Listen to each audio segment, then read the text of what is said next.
Hello students, welcome back once again to our new video. ഈ video എന്തിനാണ് എന്നുള്ളത് എല്ലാവർക്കും തംബ്നെയിൽ കണ്ടിട്ട് തന്നെ മനസ്സിലാക്കിയിട്ടുണ്ടാവും. എല്ലാവരും CA ഫൗണ്ടേഷൻ എക്സാം ഭയങ്കര ഹാർഡായിട്ട് പ്രിപ്പയർ ചെയ്തുകൊണ്ടിരിക്കുന്ന സമയമാണ് അല്ലേ? നമ്മൾ ഇപ്പൊ എങ്ങനെയാണ് നമ്മൾ ഏത് സ്റ്റേജിലാണ് നിൽക്കുന്നത്, നമ്മുടെ പ്രിപ്പറേഷൻ എത്രത്തോളം ആയി, നമ്മൾ കറക്റ്റ് ആയിട്ടുള്ള രീതിയിൽ തന്നെയാണോ പ്രിപ്പയർ ചെയ്തിരിക്കുന്നത് എന്നൊക്കെ നോക്കാൻ വേണ്ടിയിട്ട് തന്നെ നമ്മുടെ ICA ഒരു മോക്ക് ടെസ്റ്റ് ഇറക്കിയിട്ടുണ്ട്, വിച്ച് ഇസ് സെഷൻ 1. ഒബ്വിയസ്ലി എല്ലാ സബ്ജക്റ്റിന്റെയും അതിൽ നമ്മൾ ഇന്ന് ഡീൽ ചെയ്യാൻ പോകുന്നത് of course principles and practice of accounting. Okay, അപ്പോൾ നമ്മൾ ഇന്ന് മൊത്തം മോക്ക് ടെസ്റ്റ് പേപ്പർ ഡിസ്കഷൻ ആണ് നമ്മൾ ചെയ്യാൻ പോണത്. സോ ഈ ഡിസ്കഷനിലൂടെ നിങ്ങൾ പഠിച്ചു വെച്ചിരിക്കുന്ന കാര്യങ്ങളൊക്കെ കറക്റ്റ് ആയിട്ട് തന്നെയാണോ നിങ്ങൾ ഇത്രയും നാളും പ്രിപ്പയർ ചെയ്ത് വെച്ചിരിക്കുന്നത്, എല്ലാം കറക്റ്റ് ആയിട്ട് നിങ്ങൾക്ക് ചെയ്യാൻ പറ്റുന്നുണ്ടോ എന്നുള്ളത് നിങ്ങൾക്ക് എന്ത് ചെയ്യാൻ പറ്റും, വിലയിരുത്താൻ പറ്റും. സോ അതാണ് ഇന്നത്തെ ഈ വീഡിയോയുടെ ഉദ്ദേശം എന്ന് പറയുന്നത്. So let's not waste our time, let's discuss mock test papers.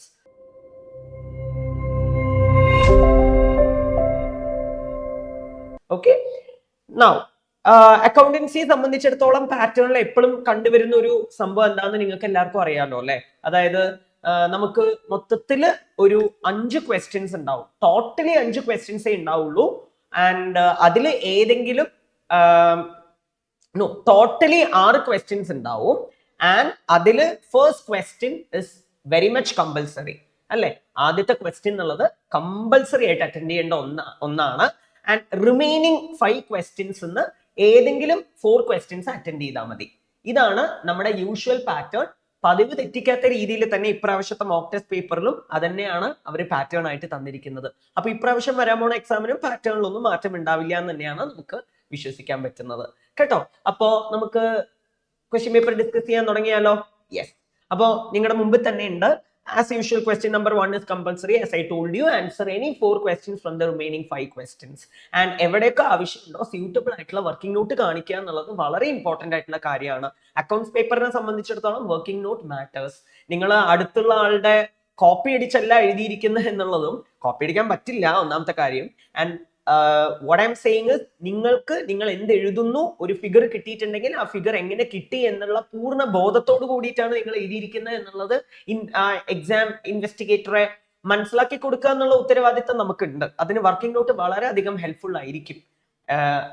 I hope it is clear to you. Okay, and so working note should form part of the answer. പിന്നെ question number 1A, 1B, 1C എപ്പോഴും അങ്ങനെ തന്നെ ആയിരിക്കുമല്ലോ. അതിൽ ആദ്യം എപ്പോഴും true or false തന്നെ ആയിരിക്കും.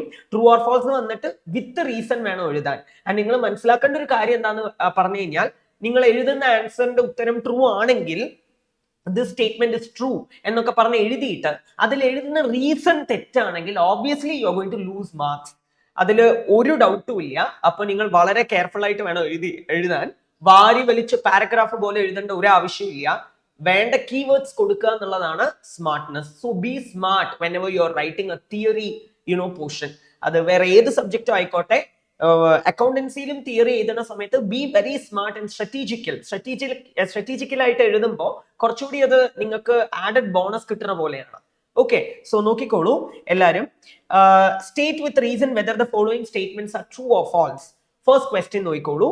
Trade discount is a reduction granted by a supplier from the list price of goods or services on business consideration for prompt payment. ഇതിൽ പകുതി സ്റ്റേറ്റ്മെന്റ് വരെ കറക്റ്റ് തന്നെയാണ്. പക്ഷെ ആ ലാസ്റ്റ് എത്തുമ്പോഴേക്കും അതിന്റെ മൊത്തത്തിലുള്ള ആ ഒരു സെന്റൻസെ തെറ്റിക്കണ പോലെയായി. അപ്പൊ ഇതിന്റെ ആൻസർ ഫാൾസ് തന്നെയാണ്. ഞാൻ എന്തുകൊണ്ട് ഇങ്ങനെ പറയാൻ കാരണം പറഞ്ഞു കഴിഞ്ഞാൽ, കുറച്ച് കുട്ടികൾ എന്താ ചെയ്യണമെന്ന് പറഞ്ഞു കഴിഞ്ഞാൽ, this statement is partly true partly false ഇങ്ങനെയൊക്കെയാണ് എഴുതി വെക്കുന്നത്. അങ്ങനെ ഒരിക്കലും ഇല്ല. either true or false അങ്ങനെ എഴുതാൻ പറ്റുള്ളൂ. പകുതി കറക്റ്റ് ആണ് പകുതി തെറ്റാണ് എന്ന് പറയാൻ ഒരിക്കലും പാടില്ല. അപ്പൊ അങ്ങനത്തെ തെറ്റുകളൊന്നും ചെയ്യാതിരിക്കുക. അപ്പൊ trade discount is a reduction granted by a supplier from the list price എന്നുള്ളത് വളരെ ശരി തന്നെയാണ്. അതായത് ലിസ്റ്റ് പ്രൈസിൽ നിന്നും നമുക്ക് കുറച്ച് ഡിഡക്ഷൻ കിട്ടും. പക്ഷെ എന്തിനു വേണ്ടിയിട്ടാണ്? ഹോൾസെയിൽ ആയിട്ട് സാധനങ്ങൾ വാങ്ങിക്കുമ്പോഴാണ് നമുക്ക് എന്ത് ചെയ്യുക, അങ്ങനത്തെ ഡിസ്കൗണ്ട് കിട്ടുക. അല്ലാതെ പ്രോംപ്റ്റ് പേയ്മെന്റിന് വേണ്ടി കിട്ടുന്ന ഡിസ്കൗണ്ട് എന്ന് പറയുന്നത് ക്യാഷ് ഡിസ്കൗണ്ട് ആണ്. അപ്പൊ ആൻസർ ഫാൾസ് തന്നെയാണ്. Okay, so this statement is false. And trade discount is a reduction granted by the supplier from the list price of goods or services on business consideration for purchasing goods on a wholesale basis എന്നാണ് എഴുതേണ്ടത്. And whenever a prompt payment is made, cash discount will be received from the supplier. എന്ന് വേണം എഴുതാൻ, എന്നാലേ mark കിട്ടുള്ളൂ. Okay, and second question നോക്കിക്കോളൂ. Messrs XYZ and company runs a cafe. They renovated some of the old cabins. Because of this renovation, some space was made free and number of cabins was increased from 15 to 18. ആയിക്കോട്ടെ. The total expenditure incurred was rupees 45,000 and was treated as a revenue expenditure. അപ്പൊ ഇതൊരു case പോലെയാണ് അല്ലെ. എന്താ പറയണേ? XYZ and company ഒരു cafe നടത്തുന്നുണ്ട്. അവരുടെ ഓൾഡ് ക്യാബിനെ റെനോവേറ്റ് ചെയ്തിട്ട് പുതിയ സ്പേസ് ഒരുപാട് ഫ്രീ ആക്കി മാറ്റി. ആൻഡ് ക്യാബിൻസ് വന്നിട്ട് 15 ഉണ്ടായിരുന്ന ക്യാബിനെ 18 ആക്കി മാറ്റി. അപ്പോൾ ഓബ്വിയസ്ലി അതൊരു റിനോവേഷൻ ആണ്. റിനോവേഷൻ എന്ന് വന്നാൽ തന്നെ it is a one time expenditure ആണ്. അതിപ്പോ എമൗണ്ട് കുറവാണെങ്കിലും വലുതാണെങ്കിലും it is a one time expenditure. എല്ലാ മാസവും ചെയ്യാനൊന്നും പോണില്ല, എല്ലാ വർഷവും ചെയ്യണമെന്ന് നിർബന്ധമില്ല. അവിടെ തന്നെ അത് ക്യാപിറ്റൽ എക്സ്പെൻഡിച്ചർ ആണ് എന്നുള്ളത് മനസ്സിലാക്കി കഴിഞ്ഞു. മാത്രല്ല ഇങ്ങനെ ചെയ്യുന്ന കാരണം കൊണ്ട് ഫ്യൂച്ചർ ഏർണിംഗ് കപ്പാസിറ്റിനെ അത് നമ്മൾക്ക് കൂട്ടി തരുന്നുണ്ട്. അതുകൊണ്ട് it is obviously a capital expenditure and it is not a revenue expenditure and answer is false. Statement false ആണ്. ഓക്കെ, ആൻഡ് തേർഡ് വൺ എന്താ നോക്കിക്കോളൂ. Reducing balance method of depreciation is followed to have a uniform charge for depreciation and repairs and maintenance together. I am pretty sure നിങ്ങൾ ഇങ്ങനത്തെ questions ഇതിന് മുന്നേ ഏതെങ്കിലും MTPയിലോ അല്ലെങ്കിൽ RTPയിലോ previous year ക്വസ്റ്റ്യൻസിലോ അല്ലെങ്കിൽ നിങ്ങളുടെ ICAയുടെ ടെക്സ്റ്റ് ബുക്ക് സ്റ്റഡി മെറ്റീരിയലിൽ തന്നെ ഇങ്ങനത്തെ ക്വസ്റ്റ്യൻ ഓഫ് കോഴ്സ് ഉണ്ട്. ഡിപ്രീസിയേഷൻ ചാപ്റ്ററിൽ ബാക്കിൽ പുതിയ എഡിഷനിൽ ട്രൂ ഓർ ഫാൾസ്ലി ക്വസ്റ്റ്യൻ എന്തായാലും ഉണ്ട്. അപ്പൊ അവർ ടെക്സ്റ്റ് തന്നെയാണ് പല ക്വസ്റ്റ്യൻസും തരുന്നത് അല്ലെ. ആൻഡ് ഇതിന്റെ ആൻസർ എന്താണെന്ന് നിങ്ങൾക്ക് തന്നെ അറിയാം. ആൻസർ ട്രൂ ആണ്. പല കുട്ടികളും തെറ്റിയിട്ട് ഇത് ആൻസർ ഫാൾസ് ആണ്. റെഡ്യൂസിംഗ് ബാലൻസ് മെത്തേഡ് പറഞ്ഞ എമൗണ്ട് മാറിക്കൊണ്ടേയിരിക്കുമല്ലോ. അപ്പൊ എങ്ങനെ യൂണിഫോമിറ്റി ഉണ്ടാവും? യൂണിഫോമിറ്റി ഉണ്ടാവില്ലല്ലോ എന്നൊക്കെയാണ് പകുതി കുട്ടികളും വിചാരിച്ചുകൊണ്ടിരിക്കുന്നത്. ചോദ്യത്തിന്റെ അർത്ഥം വൃത്തിക്ക് മനസ്സിലാക്കണം. ഇത് എമൗണ്ടിനെ കുറിച്ചല്ല പറയുന്നത്, യൂണിഫോം റേറ്റ് ആണ്. പറഞ്ഞ മനസ്സിലാവുണ്ടോ? ഫോർ എല്ലാ വർഷവും ഒരേ റേറ്റിൽ തന്നെയാണ് നമ്മൾ ഡിപ്രീസിയേഷൻ കൊടുക്കുന്നത്, അതിനൊരു മാറ്റവും ഇല്ല. സോ ആൻസർ ട്രൂ തന്നെയാണ്. Okay, and fourth one, in case of bill of exchange, drawer and payee may not be the same person, but in case of a promissory note, the maker and the payee may be the same person. ആണോ? അങ്ങനെയാണോ അതിന്റെ അർത്ഥം? ഒന്ന് ആലോചിച്ച് നോക്കൂ. അതായത് bill of എക്സ്ചേഞ്ചിന്റെ കാര്യത്തില് ഡ്രോയറും പേയും, അതിന് ആദ്യം പേയി ആരാന്നുള്ള ബോധം നമുക്ക് ഉണ്ടാവണം കേട്ടോ. പേയി എന്ന് പറഞ്ഞാൽ ആരാണ്?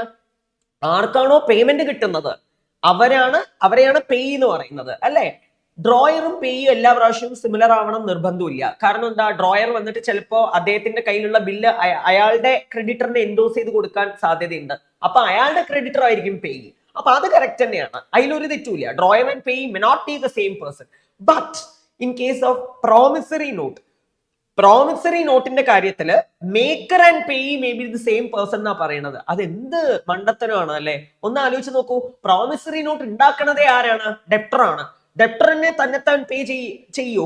അതായത് ഡെപ്റ്റർക്ക് തന്നെ പേയ്മെന്റ് കൊടുക്കോ? ഇല്ലല്ലോ, ഓബ്വിയസ്ലി നോ. അപ്പൊ ആൻസർ ഫാൾസ് തന്നെയാണ്. ഇതിലും പാർട്ട്ലി ട്രൂ പാർട്ട്ലി ഫാൾസ് എന്നുള്ള ഒരു ഉത്തരം എഴുതരുത് നമ്മള്. ക്ലിയർ ആവണ്ടോ? അടുത്ത എന്താ നോക്കിക്കോളൂ. Business of partnership comes to an end on death of a partner. ആണോ? Business of a partnership comes to an end on a death of a partner എന്നുള്ളത് ശരിയായിട്ടുള്ള ഒരു സ്റ്റേറ്റ്മെന്റ് ആണോ? Obviously not. This statement is false. Statement false തന്നെയാണ്. കാരണം surviving partners may continue that business അല്ലേ. ഒരാൾ മരിച്ചു എന്ന് പറഞ്ഞിട്ട് പാർട്ട്നേഴ്സ് തമ്മിലുള്ള റിലേഷൻഷിപ്പ് മാറുമായിരിക്കും, പക്ഷേ അവിടെ ബിസിനസ് കണ്ടിന്യൂ ആവുന്നുണ്ട്, ബിസിനസ് ഡിസല്യൂട്ട് ആവുന്നില്ല. അതുകൊണ്ട് തന്നെ ആൻസർ ഫാൾസ് ആണ്. ഇനി ലാസ്റ്റ് നോക്കൂ എന്താണെന്നുള്ളത്. Since company has existence independent of its members, it continues to be in existence despite the death, insolvency or change of members എന്നാണ് പറയുന്നത് അല്ലെ. ഒരു കമ്പനിയുടെ കാര്യത്തിൽ നിങ്ങൾ പഠിച്ചിട്ടുണ്ടാവും, ലോലൊക്കെ കേട്ടിട്ടുണ്ടാവും അല്ലെ. പെർപെച്വൽ സക്സഷൻ എന്ന് പറയുന്ന ഒരു കാര്യം. ബിസിനസ്സും അക്കൗണ്ട്സും കോംപ്ലിമെന്ററി നേച്ചർ ആണ് കേട്ടോ. അതുകൊണ്ട് ബിസിനസ്സുമായി ബന്ധപ്പെട്ട കാര്യങ്ങൾ ഓബ്വിയസ്ലി അക്കൗണ്ട്സിൽ വരും. ഓക്കെ, അപ്പൊ നിങ്ങൾ എന്താ ലോയിൽ പഠിച്ചിരിക്കുന്ന ഒരു കാര്യം പെർപെച്വൽ സക്സഷൻ എന്ന് പറഞ്ഞ ഒരു ടേം പഠിച്ചിട്ടില്ലേ? എന്താ ഈ പെർപെച്വൽ സക്സഷൻ എന്ന് പറഞ്ഞു കഴിഞ്ഞാൽ members may come and members may go but company continues to exist എന്നാണ് പറയുന്നത്. അതുകൊണ്ട് ഒരാൾ വന്നു ഒരാൾ പോയി എന്ന് പറഞ്ഞിട്ട് കമ്പനീനെ അത് ബാധിക്കുകയില്ല. അപ്പൊ ആൻസർ വളരെ ശരിയാണ്. Answer is true. ഓക്കെ, ഇപ്പൊ ഞാൻ പറയുമ്പോ ഞാൻ പറഞ്ഞ അതേ മീനിങ്ങിൽ തന്നെയാണ് നിങ്ങൾ അത് ഇന്റർപ്രറ്റ് ചെയ്തിരിക്കുന്നതെങ്കിൽ well done, you are in the very good track. Correct ട്രാക്കിൽ തന്നെയാണ് പോയിരിക്കണം എന്നർത്ഥം. ഇനി ചില ആൾക്കാർക്ക് ഈ ബൈഹാർട്ടിംഗ് ടെൻഡൻസി ഉണ്ട്, അതിന്റെ ആവശ്യമില്ല. MTPയിൽ വരുന്ന അതേപോലത്തെ ആൻസർ എഴുതണം എന്ന് ആരും എക്സ്പെക്ട് ചെയ്യില്ല. നിങ്ങൾക്കൊരു കാര്യം മനസ്സിലായിട്ടുണ്ട് എന്നുള്ളത് അവരെ ബോധിപ്പിക്കുക, അതാണ് ഏറ്റവും ഇമ്പോർട്ടന്റ് ആയിട്ടുള്ള കാര്യം. മനസ്സിലാവുണ്ടോ? ചില കീവേഡ്സ് അവർ എക്സ്പെക്ട് ചെയ്യും, അത് അതേപോലെ എഴുതിയിരിക്കണം. സ്വന്തം വേർഡ്സിൽ എഴുതണത് ഒരു തെറ്റേ അല്ല. You have to practise writing in the same manner. അതേ ഡിക്റ്റോ ബൈഹാർട്ട് ചെയ്ത് കോപ്പി അടിച്ചിട്ട് ഒരു കാര്യമില്ല. സ്വന്തം മീനിങ്ങിൽ എഴുതിയാൽ മതി, പക്ഷെ അത് മീനിങ് ആയിരിക്കണം. ചില കീവേഡ്സ് അതുപോലെ ഉണ്ടാവണം കേട്ടോ. അതുകൊണ്ടാണ് ഞാൻ ഇതിന്റെ ആൻസേഴ്സ് MTP എന്താ എഴുതിയിരിക്കുന്നത് എന്നുള്ളത് കാണിച്ചു തരാത്തത്. അതിന്റെ ആവശ്യമില്ല. Okay, you can just go through that. Okay, now will go to the next thing which is called what services can a chartered accountant provide to the society. 4 മാർക്കിന്റെ ഒരു തിയറി ക്വസ്റ്റ്യൻ ആണ്. എല്ലാ പ്രാവശ്യവും ഒരു 4 മാർക്കിന്റെ ഒരു തിയറി ക്വസ്റ്റ്യൻ നമുക്ക് പ്രതീക്ഷിക്കാവുന്നതാണ്. എല്ലാ ക്വസ്റ്റ്യൻ പേപ്പേഴ്സിലും ഉണ്ടാവാറുണ്ട്. What services can a chartered accountant provide to the society. CA പഠിക്കുന്ന ഒരാൾക്ക് CA പഠിച്ചു കഴിഞ്ഞാൽ ആ CA എന്ന് പറയുന്ന അദ്ദേഹം കൊടുക്കുന്ന സർവീസ് എന്തൊക്കെയാണ് എന്നുള്ളത് ഒരു CA സ്റ്റുഡന്റിന് നിർബന്ധമായി അറിഞ്ഞിരിക്കണം. ഫസ്റ്റ് ചാപ്റ്ററിൽ ഇത് വരുന്നുണ്ട് അല്ലെ, എന്തൊക്കെ സർവീസസ് ആ കൊടുക്കുന്നത് എന്നുള്ളത്. Maintenance of books of account, statutory audit, internal audit, tax consultancy services, ഇങ്ങനെ ഒരുപാട് സർവീസസ് കൊടുക്കുന്നുണ്ട്. ഞാൻ ഇപ്പൊ പറയുന്ന ഈ പോയിന്റുകൾ മാത്രം നിങ്ങൾ എഴുതിയിട്ട് പോരാ. ഒരു തിയറി വരുമ്പോൾ അതിന് പ്രോപ്പർ ആയിട്ടുള്ള ഇൻട്രൊഡക്ഷൻ കൊടുക്കുക എന്നുള്ളത് വളരെ ഇമ്പോർട്ടന്റ് ആയിട്ടുള്ള ഒരു കാര്യമാണ്. അപ്പൊ ഇത് ഇവരെങ്ങനെ എഴുതിയിരിക്കണം നമുക്കൊന്ന് നോക്കാം. അതുപോലെ ഡിക്റ്റോ എഴുതണം എന്ന് ഞാൻ പറയുന്നില്ല, പക്ഷെ ആ പോയിന്റ്സ് ഒക്കെ ഇതിൽ ഉണ്ടെങ്കിൽ well and good. So let's see the answer. നോയിക്കോളൂ. The practice of accountancy has crossed its usual domain of preparation of financial statements, interpretation of such statements and audit thereof. Chartered accountants are presently taking active role in company laws and other corporate legislation matters. അല്ലെ, corporate legislation mattersലും പല company ലോയിലും chartered accountant എന്ന് പറയുന്ന ആൾ അത്യധികം വളരെ important ആയിട്ടുള്ള role play ചെയ്യുന്നുണ്ട്.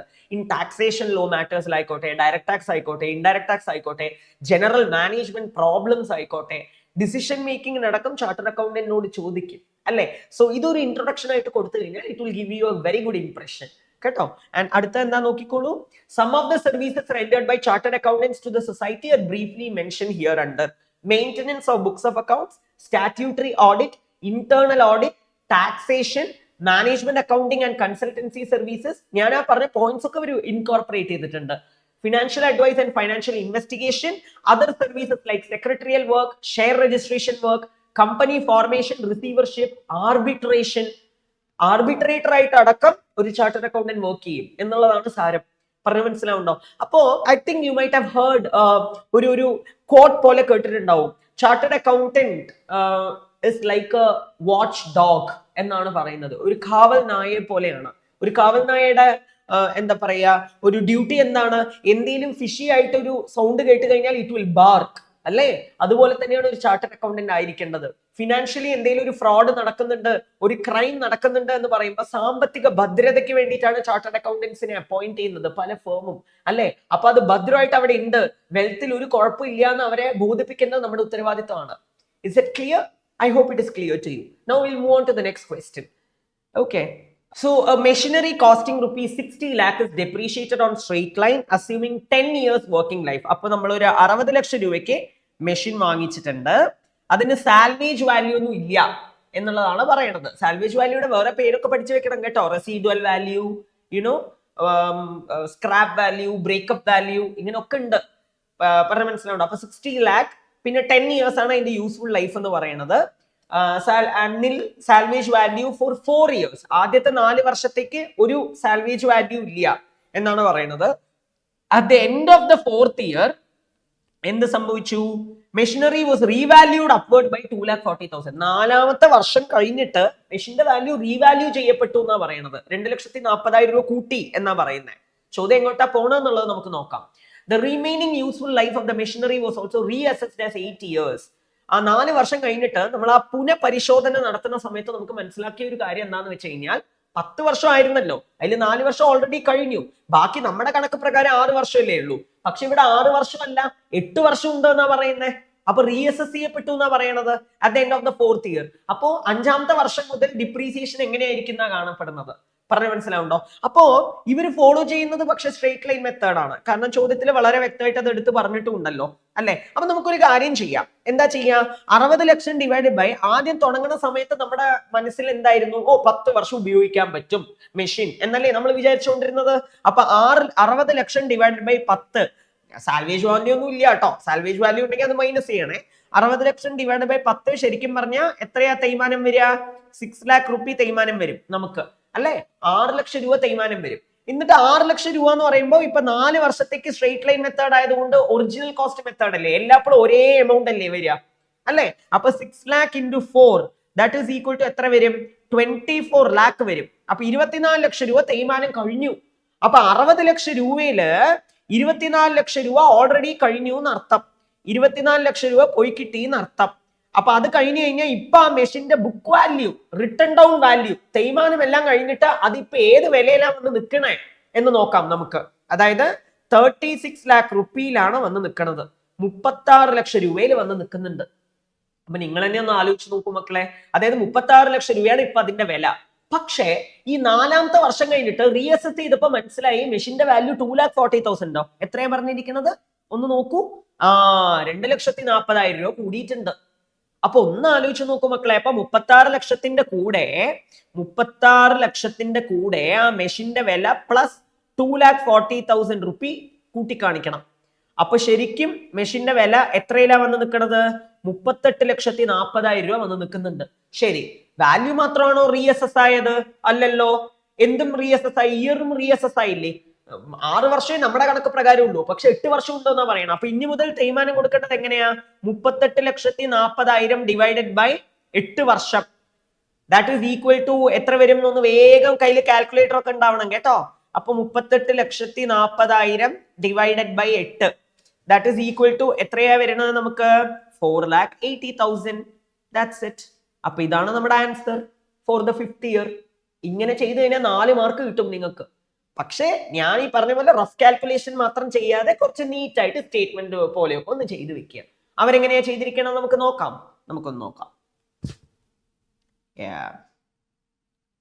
വാവ്, ഞാൻ പറഞ്ഞില്ലേ 4,80,000 ആൻസർ കിട്ടി. ഞാൻ ചെയ്തതും കറക്റ്റാ, എനിക്കും 4 മാർക്ക് കിട്ടി. നിങ്ങൾ ഇതുപോലെ ചെയ്ത് കഴിഞ്ഞാൽ 4 മാർക്ക് കിട്ടും. അത്രേ ഉള്ളൂ. അപ്പൊ depreciation per year for first 4 year equal 60 lakh divide by 10, 6 lakh. Thus written down value of the machinery at the end of the 4th year. 60 ലക്ഷത്തിൽ നിന്ന് 6 ലക്ഷം ഇൻറ്റു 4, 24 ലക്ഷം മൈനസ് ചെയ്താൽ 36 ലക്ഷം കിട്ടും. ഇവർ എഴുതിയ പോലെ ഡിക്റ്റോ എഴുതിയാൽ നല്ലത്. ഞാൻ നല്ലതല്ല എന്ന് പറയുന്നില്ല, പക്ഷെ എല്ലാവർക്കും അങ്ങനെ ചെയ്യാൻ പറ്റില്ല. പക്ഷെ മനസ്സിലാവണ പോലെ മീനിങ് ആയിട്ട് എഴുതുക, അത്രേ ഉള്ളൂ. Very simple. അപ്പൊ നമുക്ക് ഫസ്റ്റ് 1A 1B 1C 3 കഴിഞ്ഞു. ഇത്രയേ ഉള്ളൂ. ഇനി നമുക്ക് സെക്കൻഡ് ക്വസ്റ്റ്യനിലോട്ട് പോവാം. യെസ്, അപ്പൊ നോക്കിക്കോളൂ രണ്ടാമത്തെ ക്വസ്റ്റ്യൻ. പൊതുവെ രണ്ടാമത്തെ ക്വസ്റ്റ്യൻ എപ്പോഴും ഈ മറ്റേ റെക്ടിഫിക്കേഷൻ ഓഫ് എറേഴ്സും BRS ഒക്കെയാ വരിക. അപ്പൊ അതിനൊക്കെ എപ്പോഴും കമ്പൽസറി ക്വസ്റ്റ്യൻ വരും. അതൊക്കെ വൃത്തിക്ക് പഠിച്ചു കഴിഞ്ഞാൽ തന്നെ പകുതി മാർക്ക് സ്കോർ ചെയ്ത് കഴിഞ്ഞു നമ്മള്. പറഞ്ഞു മനസ്സിലാവുണ്ടോ? അപ്പൊ നോക്കിക്കോളൂ എന്താണെന്ന് ചോദ്യം. 2A mister Kamal's trial balance as on 31 March 2025 did not agree. അതിൽ തന്നെ എന്തോ ഒരു പന്തികേട് ഉണ്ട് അല്ലെ. 31 മാർച്ച് 2025 എന്ന് പറഞ്ഞു കഴിഞ്ഞാൽ വർഷത്തിന്റെ അവസാനമായി എന്നല്ലേ അർത്ഥം. And the difference was put to suspense account. അപ്പോ ട്രയൽ ബാലൻസ് ടാലി ആയില്ല. അപ്പൊ വ്യത്യാസത്തിന് എടുത്ത് നമ്മൾ സസ്പെൻസ് അക്കൗണ്ടിൽ ഇടുകയും ചെയ്തു. And during the next trading period, അതാണ് അതിന്റെ ഹിന്റ്. അതാണ് ഈ ചോദ്യം എങ്ങനെ ചെയ്യണം എന്നുള്ളതിന്റെ hint. During the next trading period എന്ന് വെച്ചാൽ അടുത്ത വർഷമാണ് നമ്മൾ റെക്ടിഫൈ ചെയ്യണത്. ഞാൻ പറഞ്ഞു തന്നിട്ടുള്ള ഒരു കാര്യമുണ്ട്. എന്താണ്? അടുത്ത വർഷമാണ് റെക്ടിഫൈ ചെയ്യുന്നതെങ്കിൽ നമ്മൾ എവിടെയൊക്കെ നോമിനൽ അക്കൗണ്ട് വരുന്നുണ്ടോ അവിടെയെല്ലാം P&L അഡ്ജസ്റ്റ്മെന്റ് എന്ന് പറഞ്ഞ് എഴുതണം. P&L അഡ്ജസ്റ്റ്മെന്റ് അക്കൗണ്ട് എഴുതും. ഫോളോയിങ് എറേഴ്സ് വർ ഡിസ്കവർഡ്. അപ്പൊ വേഗം ഫട്ടാഫട്ട് നോക്കിക്കോളൂ എന്താണെന്നുള്ളത്. The total of the purchase book of one page, rupees 15,615 was carried forward to the next page as rupees 16,551. എനിക്ക് തോന്നുന്നു എന്റെ സ്റ്റുഡൻസ് ആണെങ്കിൽ ഈ ചോദ്യം കണ്ടു കഴിഞ്ഞാൽ കുറച്ചുകൂടി ഹാപ്പി ആവും. ബിക്കോസ് ഇതൊക്കെ നമ്മൾ ക്ലാസ്സിൽ ചെയ്തിട്ടുണ്ട്. Okay, the total of the purchase book of one page, rupees 15,615 was carried forward to the next page as rupees 16,551. എന്താ പറയണേ? പർച്ചേസ് ബുക്കിലത്തെ ടോട്ടൽ ശരിക്കും പറഞ്ഞാൽ 15,615 ആണ്. അതിന് അടുത്ത പേജിക്ക് നമ്മള് ക്യാരി ഫോർവേഡ് ചെയ്തപ്പോ 16,551 രൂപയായിട്ട് കാണിച്ചു. അപ്പൊ ഓവർകാസ്റ്റ് ചെയ്തു എന്നർത്ഥം. ഞാൻ പറഞ്ഞു തന്നിട്ടില്ലേ നിങ്ങൾക്ക്? ഓവർകാസ്റ്റ് ചെയ്യുന്ന സമയത്തും അണ്ടർകാസ്റ്റ് ചെയ്യുന്ന സമയത്തും നിർബന്ധമായും സസ്പെൻസ് അക്കൗണ്ട് വരും. സസ്പെൻസ് അക്കൗണ്ട് വന്നിരിക്കും ചോദ്യത്തില്, ഉത്തരത്തില്. ഓക്കെ, ഉത്തരത്തില് എന്ത് വരും? സസ്പെൻസ് അക്കൗണ്ട് വരും. പറഞ്ഞു മനസ്സിലാവുണ്ടോ? അപ്പൊ ആദ്യം വ്യത്യാസം എടുക്കൂ. വേഗം കയ്യിൽ കാൽക്കുലേറ്റർ ഒക്കെ ഉണ്ടാവണം. നമ്മൾ 16,551 കാണിച്ചത്. പക്ഷെ ശരിക്കും കാണിക്കേണ്ടിയിരുന്നത് എത്രയാ? 15,615. അപ്പോ ശരിക്കും പറഞ്ഞാൽ 936 റുപ്പി, 936 രൂപ നമ്മൾ കൂട്ടി കാണിച്ചു. അപ്പൊ അതിനെ കുറയ്ക്കണ്ടേ? അപ്പൊ നിങ്ങൾ ഇങ്ങനെ ആലോചിക്കൂ, പർച്ചേസിന് പൊതുവെ എന്താ ചെയ്യുക? പർച്ചേസിന് പൊതുവെ ഡെബിറ്റ് ചെയ്യണം. അപ്പൊ ഡെബിറ്റ് ചെയ്യണതിന് നമ്മൾ അക്കൗണ്ടൻസിയുടെ റൂൾ പ്രകാരം എന്താ? ഒരു കാര്യത്തിന് ഡെബിറ്റ് ചെയ്തിട്ടുണ്ടെങ്കിൽ അതിനെ ക്യാൻസൽ ചെയ്യണമെങ്കിൽ അതിന് എന്ത് ചെയ്യണം? ക്രെഡിറ്റ് ചെയ്താൽ മതി. അപ്പൊ പർച്ചേസിന് ക്രെഡിറ്റ് ചെയ്യൂ, മേലിടാൻ ഒന്നുമില്ല. കാരണം പർച്ചേസ് ബുക്കിന്റെ ടോട്ടലാണ് തെറ്റ്, ഉള്ളിലൊന്നും തെറ്റില്ല. ടോട്ടലാണ് തെറ്റ്, കാൽക്കുലേഷൻ മിസ്റ്റേക്ക് ആണ്. അപ്പൊ മേലെന്തിടും? സസ്പെൻസ് അക്കൗണ്ട് ഇടും. അപ്പൊ എന്താ ഉത്തരം വരിക? സസ്പെൻസ് അക്കൗണ്ട് വിട്ട് പർച്ചേസ് അക്കൗണ്ട് ആണോ? ചെറിയൊരു മാറ്റം. പർച്ചേസ് ഒരു നോമിനൽ അക്കൗണ്ട് അല്ലേ? അപ്പൊ നോമിനൽ അക്കൗണ്ട് വരുന്ന അവിടെ P&L അഡ്ജസ്റ്റ്മെന്റ് അക്കൗണ്ട് ഇടണ്ടേ നമുക്ക്? അപ്പൊ സസ്പെൻസ് അക്കൗണ്ട് വിട്ടു profit and loss adjustment account എന്ന് പറഞ്ഞ് എഴുതണം. സിമ്പിൾ. ആൻസർ നോക്കിക്കോളൂ എന്താന്നുള്ളത്. ദാ ഞാൻ പറഞ്ഞില്ലേ, സസ്പെൻസ് അക്കൗണ്ട് വിട്ടു profit and loss adjustment account 936. Narration എഴുതാൻ മറക്കരുത് കേട്ടോ. Correction of errors by which purchase account was over debited last year. ഇനി ഇതുപോലെ എഴുതണം എന്നൊന്നുമില്ല.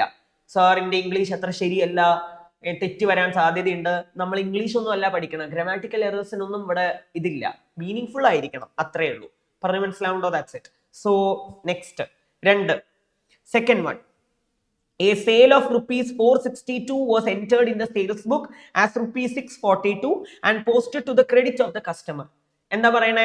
462 രൂപ സെയിൽസ് ബുക്കിൽ എഴുതുമ്പോ 642 രൂപയായിട്ട് എഴുതി വെച്ചു ആൻഡ് കസ്റ്റമറിനെ ക്രെഡിറ്റും ചെയ്തു എന്ന്. എന്താ പറയണേ? കസ്റ്റമറിനെ ക്രെഡിറ്റ് ചെയ്തു എന്ന് പറയുമ്പോ ഒന്ന് ആലോചിച്ച് നോക്കൂ. പൊതുവെ സെയിൽസ് ബുക്കിൽ എഴുതുമ്പോൾ സെയിൽസ് ബുക്കിൽ എഴുതിയ എന്താ എൻട്രി വരിക? Customer account debit to sale. അങ്ങനെയല്ലേ വരിക? Customer account debit to sale. ഞാൻ ചുമ്മാ എഴുതി കാണിച്ചു തരാം നിങ്ങൾക്ക് കേട്ടോ. ദാ customer account debit to sale, ഇങ്ങനെ വേണോ എഴുതാൻ. ശരിക്കത്തെ എമൗണ്ട് എത്രയായിരുന്നു? ഒന്ന് വേഗം നോക്കിക്കേ നിങ്ങള്. ശരിക്കത്തെ എമൗണ്ട് എത്രയാ? 462 അല്ലേ? 462 ഇങ്ങനെയാണ് വരേണ്ടത്. പക്ഷേ ഞാൻ എന്ത് ചെയ്തു വെച്ചു? സെയിൽസ് ബുക്കില് എങ്ങനെയാ എഴുതി വെച്ച? 642 എന്ന് എഴുതി വെച്ചു. ശരി, എമൗണ്ടോ തെറ്റിച്ചെഴുതി, കസ്റ്റമറുടെ സൈഡും മാറ്റി എഴുതി. കസ്റ്റമറിനെ ഡെബിറ്റ് ചെയ്യുന്നതിന് പകരം എന്ത് ചെയ്തു? ക്രെഡിറ്റ് ചെയ്ത് വെച്ചു. ഇവിടെയാണ് പകുതി മുക്കാൽ കുട്ടികളും തെറ്റ് ചെയ്യുക. എന്താണെന്നറിയോ? ഓ, കസ്റ്റമറിനെ ക്രെഡിറ്റ് ചെയ്തു അല്ലേ, അപ്പൊ സെയിലിനെ ഡെബിറ്റ് ചെയ്തിട്ടുണ്ടാവും. നിങ്ങളോട് പറഞ്ഞോ സെയിൽ അക്കൗണ്ടിന് തെറ്റ് വരുത്തി എന്നുള്ളത്? ഇല്ലല്ലോ. അപ്പൊ സെയിൽ അക്കൗണ്ടിന് എമൗണ്ട് മാത്രമേ തെറ്റുള്ളൂ, സൈഡ് കറക്റ്റ് ആയിട്ട് തന്നെ എഴുതിയിരിക്കണേ. നമ്മൾ ഓവർ കോംപ്ലിക്കേറ്റ് ചെയ്ത് ചിന്തിക്കേണ്ട ഒരു ആവശ്യമില്ല അവിടെ.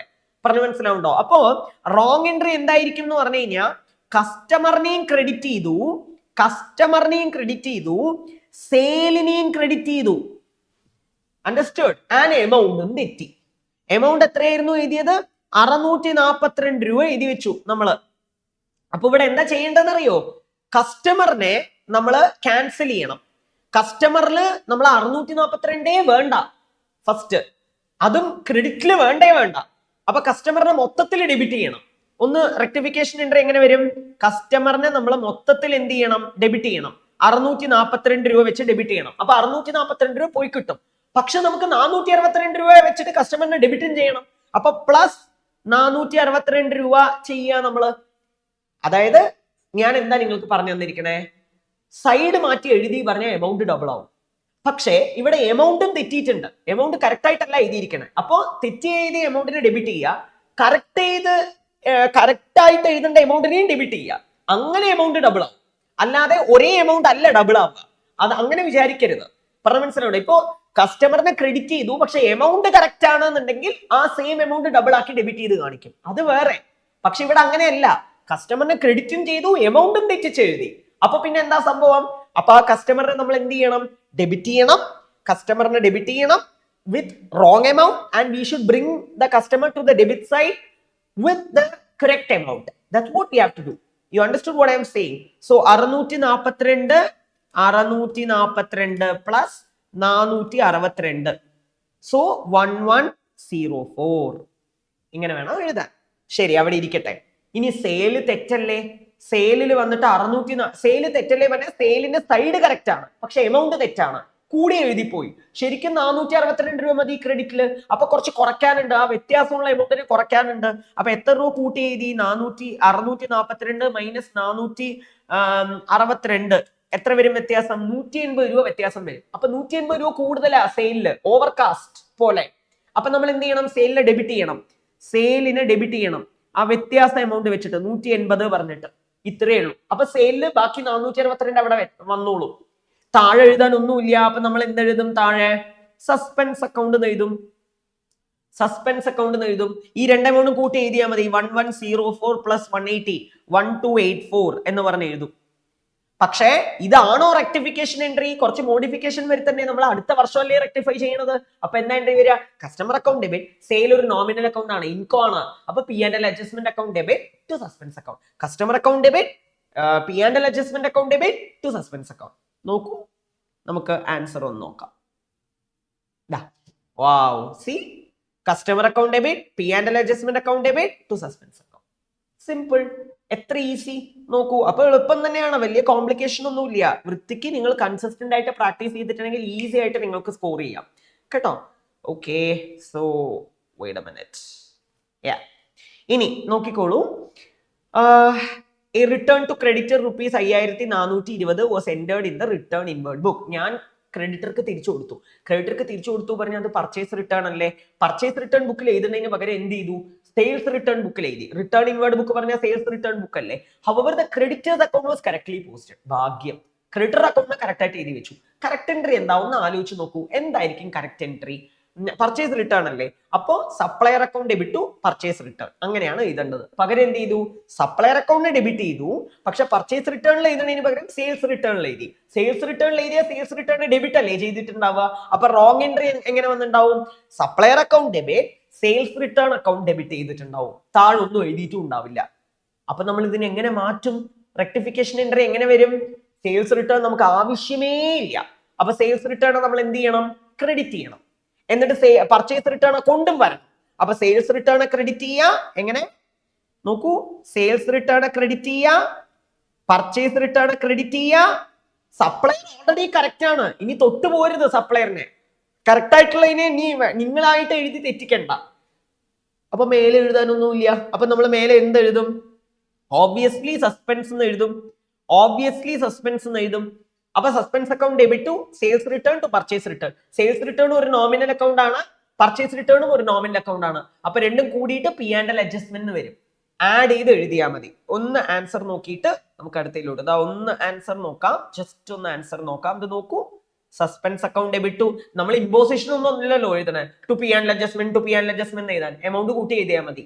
Suspense account debit to P&L adjustment. Okay, അപ്പൊ നമുക്ക് ഫോർത്ത് ക്വസ്റ്റ്യൻ പോവാം. Cash received from Sita rupees 1420 was posted to the debit of Geeta. എന്താ പറയണേ? സീതയുടെ കയ്യിൽ നിന്നാണ് ക്യാഷ് കിട്ടിയത്. കറക്റ്റ് എൻട്രി വേഗം ആലോചിക്കൂ. Cash account debit to Sita. Wrong entry എന്താണ്? ചില കുട്ടികൾ വിചാരിക്കും, ഓ ഗീതേനെ ഡെബിറ്റ് ചെയ്തു, സീത വന്നിട്ടേ ഇല്ല, അപ്പൊ ഗീത അക്കൗണ്ട് ഡെബിറ്റ് ക്യാഷ് എന്നൊക്കെ എഴുതി വെക്കും. Wrong entry. അങ്ങനെ വിചാരിക്കരുത്. ഗീതേനെ മാത്രമേ തെറ്റ് ചെയ്തിട്ടുള്ളൂ. ക്യാഷിൽ തെറ്റുണ്ടെന്ന് അവിടെ പറഞ്ഞിട്ടുണ്ടോ? ഇല്ലല്ലോ. അപ്പൊ ഡോണ്ട് ഓവർ കോംപ്ലിക്കേറ്റ്. അപ്പൊ റോങ് എൻട്രി എന്തായിരിക്കും? Geeta account debit, cash account debit. ഗീതേനെയും ഡെബിറ്റ് ചെയ്തു, ക്യാഷിനെയും ഡെബിറ്റ് ചെയ്തു. ഗീതയൊന്നും നമുക്ക് വേണ്ട പറഞ്ഞ മനസ്സിലാവുണ്ട്. അപ്പൊ മൊത്തത്തിൽ അങ്ങനെ എന്ത് ചെയ്യാം? ക്യാൻസൽ ചെയ്യാം. അപ്പൊ ഗീതേനെ എന്ത് ചെയ്യുക? ക്രെഡിറ്റ് ചെയ്യുക. 1420. ആൻഡ് ആരുടെ യഥാർത്ഥത്തിൽ കൊണ്ടുവരണം? സീതേനെ കൊണ്ടുവരണം. സീതേനെ കൊണ്ടുവരുമ്പോൾ സീതേനെ ഡെബിറ്റ് ചെയ്യേണ്ട ആവശ്യമില്ലല്ലോ. സീതേനെയും ക്രെഡിറ്റ് അല്ലേ ചെയ്യേണ്ടത്? അപ്പൊ to Sita, to Gita, to Sita. Okay, മേലെ എഴുതാനൊന്നുമില്ല, കാരണം ക്യാഷ് ഓൾറെഡി കറക്റ്റ് ആണ്. ഒരിക്കൽ കൂടി ക്യാഷ് എഴുതി വെച്ചാൽ ക്യാഷ് തെറ്റും നമുക്ക് അല്ലേ? അപ്പൊ എന്ത് ചെയ്യണം? മേലെ എഴുതാനൊന്നുമില്ല, സസ്പെൻസ് അക്കൗണ്ട്. പിന്നെ ഗീതയും സീതയും ഒക്കെ പേഴ്സണൽ അക്കൗണ്ട് അല്ലേ, നോമിനൽ അക്കൗണ്ട് ഒന്നും അല്ലല്ലോ. അതുകൊണ്ട് നമ്മൾ അത് അതേപോലെ എഴുതി വെക്കുക. P&L അഡ്ജസ്റ്റ്മെന്റ് എഴുതേണ്ട ആവശ്യമില്ല. ഒന്ന് ആൻസർ നോക്കിയാലോ നമുക്ക്? I M right. സി, അത്രയും. ഇനി അടുത്തത് വേഗം നോക്കി. അപ്പൊ 4 കഴിഞ്ഞു. വേഗം ഒന്ന് ടിക്ക് ചെയ്ത് വെക്കാം. ഇനി 5th വൺ എന്താ സംഭവം? അതായത് goods worth rupees 1400 were dispatched to a customer before the close of the year but no invoice was made out. എന്താ പറയണേ? അതായത് ഒരു 1400 രൂപയുടെ ഗുഡ്സ് കസ്റ്റമർക്ക് വിറ്റിട്ടുണ്ട് എന്നർത്ഥം. പക്ഷെ അതിനെ കുറിച്ചിട്ടുള്ള ഒരു ഇൻവോയ്സും എഴുതിയിട്ടില്ല. അപ്പൊ ബുക്കിൽ എൻട്രി വന്നിട്ടില്ല എന്നർത്ഥം. അപ്പോ ഇത് നമ്മള് ശരിക്കും പറഞ്ഞാൽ ഈ വർഷമല്ലേ റെക്ടിഫൈ ചെയ്യുന്നത്. പോയ വർഷം നടന്ന മിസ്റ്റേക്കിന് മാർച്ച് 31, 2025 നടന്ന തെറ്റിന് 2025, 2026 റെക്ടിഫൈ ചെയ്യണത്. അപ്പൊ ഇത് പോയ വർഷത്തെ സെയിൽ അല്ലേ? പോയ വർഷത്തെ സെയിൽ എന്ന് പറയുമ്പോൾ സെയിൽ ആണെങ്കിൽ എങ്ങനെയാ customer account debit to sale എന്നല്ലേ എഴുതി വെക്കുക. അപ്പൊ അതന്നെ ഇപ്രാവശ്യം എഴുതണം, പക്ഷെ ചെറിയ മോഡിഫിക്കേഷൻ കൊടുത്ത് എഴുതണം. എങ്ങനെയാ എഴുതേണ്ടത്? Customer account debit to P&L adjustment പറഞ്ഞ് എഴുതണം. കാരണം സെയിൽ ഒരു നോമിനൽ അക്കൗണ്ട് ആണ്, അതുകൊണ്ട് നോമിനൽ അക്കൗണ്ട് വരുന്ന അവിടെയൊക്കെ P&L അഡ്ജസ്റ്റ്മെന്റ് നിർബന്ധമായും എഴുതിയിരിക്കണം. അതന്നെയാണോ ഉത്തരം? നോക്കാം നമുക്ക് വേഗം. Yes, simple. അപ്പൊ അതും കഴിഞ്ഞു. ഇനി അടുത്ത എന്താ നോക്കൂ. അപ്പൊ അഞ്ചാമത്തെ കഴിഞ്ഞു. ഇനി ആറാമത്തെ നോക്കൂ. Goods worth ₹3200 were sent on sale or return basis to a customer and entered in the sales book at the close of the year. The customer still had the option to return the goods. The gross profit margin was 20% on sale. എന്തൊക്കെയോ പറഞ്ഞിട്ടുണ്ട്. ആദ്യം വൃത്തിക്ക് മനസ്സിലാക്കാം.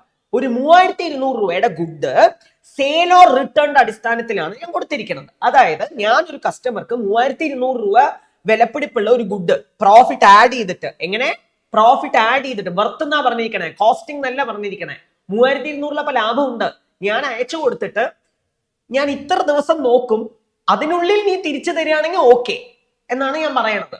അപ്പോ ആ സമയം ഇനിയും കഴിഞ്ഞിട്ടില്ല എന്ന്, കസ്റ്റമർക്ക് ഇനി എന്ത് ചെയ്യാം, ആ ഗുഡ്സ് തിരിച്ചു തരാനുള്ള അവകാശമുണ്ട്. അപ്പൊ വർഷം കഴിഞ്ഞിട്ടും ഇത് നടക്കുന്നത് പോയ വർഷമാണ്. ഫോർ എക്സാമ്പിൾ ഒന്ന് ആലോചിച്ച് നോക്കൂ. മാർച്ച് 25-ാം തീയതിയാണ് ഞാൻ ഒരാൾക്ക് ഗുഡ്സ് കൊടുത്തത് എന്ന് വിചാരിക്കും. ആൻഡ് എന്നിട്ട് അദ്ദേഹത്തോട് പറയുകയാണ്, നീ ഒരു 20 ദിവസത്തിനുള്ളിൽ തിരിച്ചു തരികയാണെങ്കിൽ, എങ്ങനെ 20 ദിവസത്തിനുള്ളിൽ തിരിച്ചു തരികയാണെങ്കിൽ, അപ്പൊ ഒന്ന് ആലോചിച്ച് നോക്കൂ. 20 ദിവസം പറഞ്ഞാൽ ആ വർഷം കഴിഞ്ഞില്ലേ?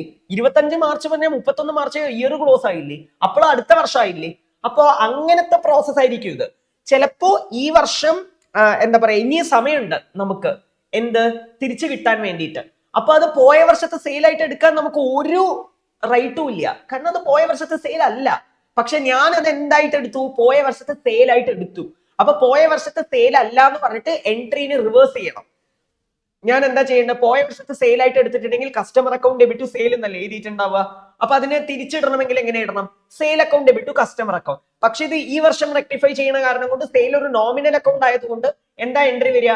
Profit and loss adjustment account debit to customer account. അങ്ങനെ വരണം. 3200 അതൊരു എൻട്രി വരണം.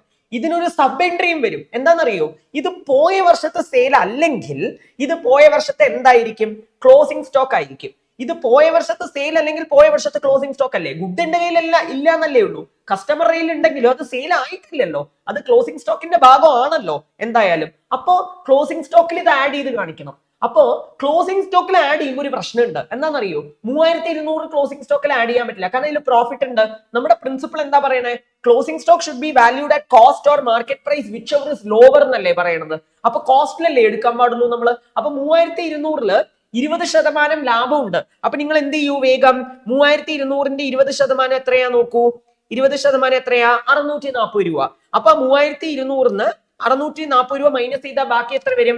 2560 രൂപ. ഇത് വേണം നിങ്ങൾ ക്ലോസിംഗ് സ്റ്റോക്ക് ആയിട്ട് കാണിക്കാൻ. അതിന്റെ ലോജിക്ക് മനസ്സിലായി എന്ന് വിചാരിക്കണു. ഇതൊക്കെ അറിഞ്ഞിട്ടുണ്ടാവണം ഈ സ്റ്റേജ് ആവുമ്പോഴേക്കും. എന്താണ്? പോയ വർഷത്തെ സെയിൽ അല്ല, അപ്പൊ സെയിലിന് റിവേഴ്സ് എൻട്രി കൊടുത്തു. പക്ഷെ അത് പോയ വർഷത്തെ ക്ലോസിംഗ് സ്റ്റോക്കിന്റെ ഭാഗമാവില്ലേ അങ്ങനെയാണെങ്കിൽ? അപ്പൊ ക്ലോസിംഗ് സ്റ്റോക്കിൽ കാണിക്കുമ്പോൾ പ്രോഫിറ്റ് ആഡ് ചെയ്ത് കാണിക്കാൻ പറ്റില്ല. അപ്പൊ 2560 എടുക്കാൻ പറ്റുള്ളൂ നമ്മള്. Very simple. അപ്പൊ ക്ലോസിംഗ് സ്റ്റോക്കിന്റെ എൻട്രി എന്ത് വരും? Closing stock account debit to P&L adjustment account. P&L account വരിക ഓർ ട്രേഡിംഗ് അക്കൗണ്ട് എന്ന് വരും. That is better. അപ്പൊ closing stock account debit to P&L adjustment എഴുതിയാൽ മതി. ആ എൻട്രി അവർ എഴുതിയിട്ടുണ്ടാവും. ക്ലോസിംഗ് സ്റ്റോക്ക് എന്ന് പോലും എഴുതണമെന്നില്ല, വെറും ഇൻവെന്ററി എഴുതിയാലും മതി കേട്ടോ. ജസ്റ്റ് ഒന്ന് നോക്കാം ആ answer. Let see the answer. See I told you അല്ലേ, ഞാൻ പറഞ്ഞ പോലെ തന്നെ. പിന്നെ ഒരു ചെറിയൊരു പ്രിന്റിംഗ് എറർ ഉണ്ട് കേട്ടോ. അതായത് ഇവിടെ 6 7 എന്നാ കൊടുത്തിരിക്കുന്നത്. അങ്ങനെ നോക്കരുത്. 6 6 തന്നെയാണത്. 2 എൻട്രി വരും. പറഞ്ഞ മനസ്സിലാവുണ്ടോ? 2560. അപ്പൊ 3200-ഉം 2560 ആ രണ്ടുമേ ഒറ്റ ക്വസ്റ്റ്യന്റെ എൻട്രി ആണ്. Hope it is clear to you. Okay, ഇനി നോക്കിക്കോളൂ. ₹500 due from mister Sam was omitted to be taken to the trial balance. എന്താ പറയണേ? സാമിന്റെ കയ്യിൽ നിന്ന് 500 രൂപ എനിക്ക് ഇങ്ങോട്ടേക്ക് കിട്ടാനുണ്ട്, അതിനെ ഞാൻ ട്രയൽ ബാലൻസിൽ എടുക്കാൻ വിട്ടുപോയി എന്ന്. ട്രയൽ ബാലൻസിൽ എടുക്കാൻ വിട്ടുപോയി എന്നാ പറയണേ. അപ്പൊ ഡെപ്റ്റർ എന്നുള്ള സംഭവം ഡ്യൂ ഫ്രം സാം പറഞ്ഞാൽ സാമിന്റെ കയ്യിൽ നിന്ന് കിട്ടാനുണ്ട്. അപ്പൊ സാം ആരാണ്? എന്റെ ഡെപ്റ്റർ ആണോ എന്നല്ലേ അർത്ഥം. അപ്പൊ ഡെപ്റ്റർ എഴുതാൻ വിട്ടുപോയി എന്നല്ലേ പറയണത്. അപ്പൊ എഴുതാത്തതിന് എഴുതൂ, കാര്യം കഴിഞ്ഞു. അപ്പൊ മിസ്റ്റർ സാം ചിലപ്പോൾ ട്രേഡ് റിസീവബിൾ എന്ന് എഴുതാം, കാരണം സാമിന്റെ പേരിൽ ബില്ലൊക്കെ ഉണ്ടാക്കിയിട്ടുണ്ടാവും. നിർബന്ധമില്ല കേട്ടോ, അങ്ങനെ വേണം എന്നുള്ളത്. സാം തന്നെ എഴുതിയാലും കുഴപ്പമില്ല. അപ്പൊ mister Sam account debit to എന്തെഴുതും? ഒന്നും എഴുതാൻ പറ്റില്ല. സാമിനെ മാത്രമല്ലേ എഴുതാത്തതുള്ളൂ. സെയിലൊക്കെ കറക്റ്റ് ആയിട്ട് എഴുതിയിട്ടുണ്ടാവും നമ്മള്. അപ്പൊ എന്താ ചെയ്യേണ്ടത്? Mister Sam account debit to suspense account, trade receivable account debit to suspense account, അങ്ങനെ എഴുതിയാലും മതി. സോ അതാണോ ആൻസർ? നമുക്കൊന്ന് ചെക്ക് ചെയ്യാം കേട്ടോ. Wait a minute. Yeah, see I told you അല്ലേ? ഞാൻ പറഞ്ഞില്ലേ, ട്രേഡ് റിസീവബിൾ എന്ന് എഴുതാം, സാം എന്ന് എഴുതാം, എനിത്തിങ് ഇസ് ഫൈൻ. ഏത് എഴുതിയാലും മാർക്ക് കിട്ടും. സിമ്പിൾ. അപ്പൊ അതും കഴിഞ്ഞു. ഇനി അടുത്ത എന്താ നോക്കൂ, എട്ടാമത്തെ. Sale of goods to mister Manoj for ₹16,000 was omitted to be recorded. ഇത് വളരെ എളുപ്പം. ഒമിറ്റ് ചെയ്ത് കഴിഞ്ഞാൽ സിമ്പിളാ, എഴുതാത്തതിന് എഴുതൂ, അത്രയല്ലേ ഉള്ളൂ. അപ്പൊ എന്താണ്? Sale of goods to mister Manoj for ₹16,000 was omitted to be recorded. മനോജിന് ഗുഡ്സ് വിറ്റു, അപ്പൊ Manoj account debit to sale. എഴുതാത്തതിന് എഴുത്, Manoj account debit to sale. പക്ഷെ കുറച്ച് മോഡിഫൈ ചെയ്ത് എഴുത്, കാരണം അടുത്ത വർഷമല്ലേ റെക്ടിഫൈ ചെയ്യണത്. അപ്പൊ mister Manoj account debit P and adjustment account. Simple, that's it. അപ്പൊ എന്താ? നമുക്ക് നോക്കൂ, എൻട്രി എന്താ നോക്കൂ. Manoj account debit P and adjustment. Trade receivable എന്ന് എഴുതാറുണ്ട് കേട്ടോ പേരിന്റെ അവിടെയൊക്കെ. അങ്ങനെ എഴുതുന്ന നിർബന്ധമൊന്നുമില്ല. മനോജ് അക്കൗണ്ട് എഴുതിയാലും മാർക്ക് കിട്ടും. Very simple. അപ്പോ ഇങ്ങനെ എല്ലാം എഴുതി കഴിഞ്ഞാൽ 10 മാർക്ക് നമ്മുടെ പോക്കറ്റിൽ.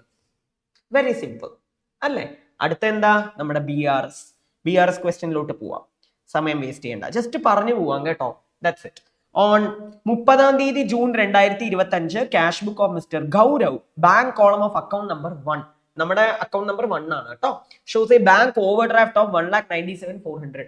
ഓവർ ഡ്രാഫ്റ്റ് ആണ് കാണിക്കുന്നത്. അപ്പൊ ഓവർ ഡ്രാഫ്റ്റ് കാണിക്കുമ്പോൾ നെഗറ്റീവിലിട്ട് തുടങ്ങിയാൽ മതി. പോസിറ്റീവിലിട്ട് തുടങ്ങിയാൽ പിന്നെ എല്ലാം ഉൾട്ടാ ചെയ്യേണ്ടി വരും. നെഗറ്റീവിലിട്ട് തുടങ്ങണതാണ് കുറച്ചുകൂടി നല്ലത് കേട്ടോ.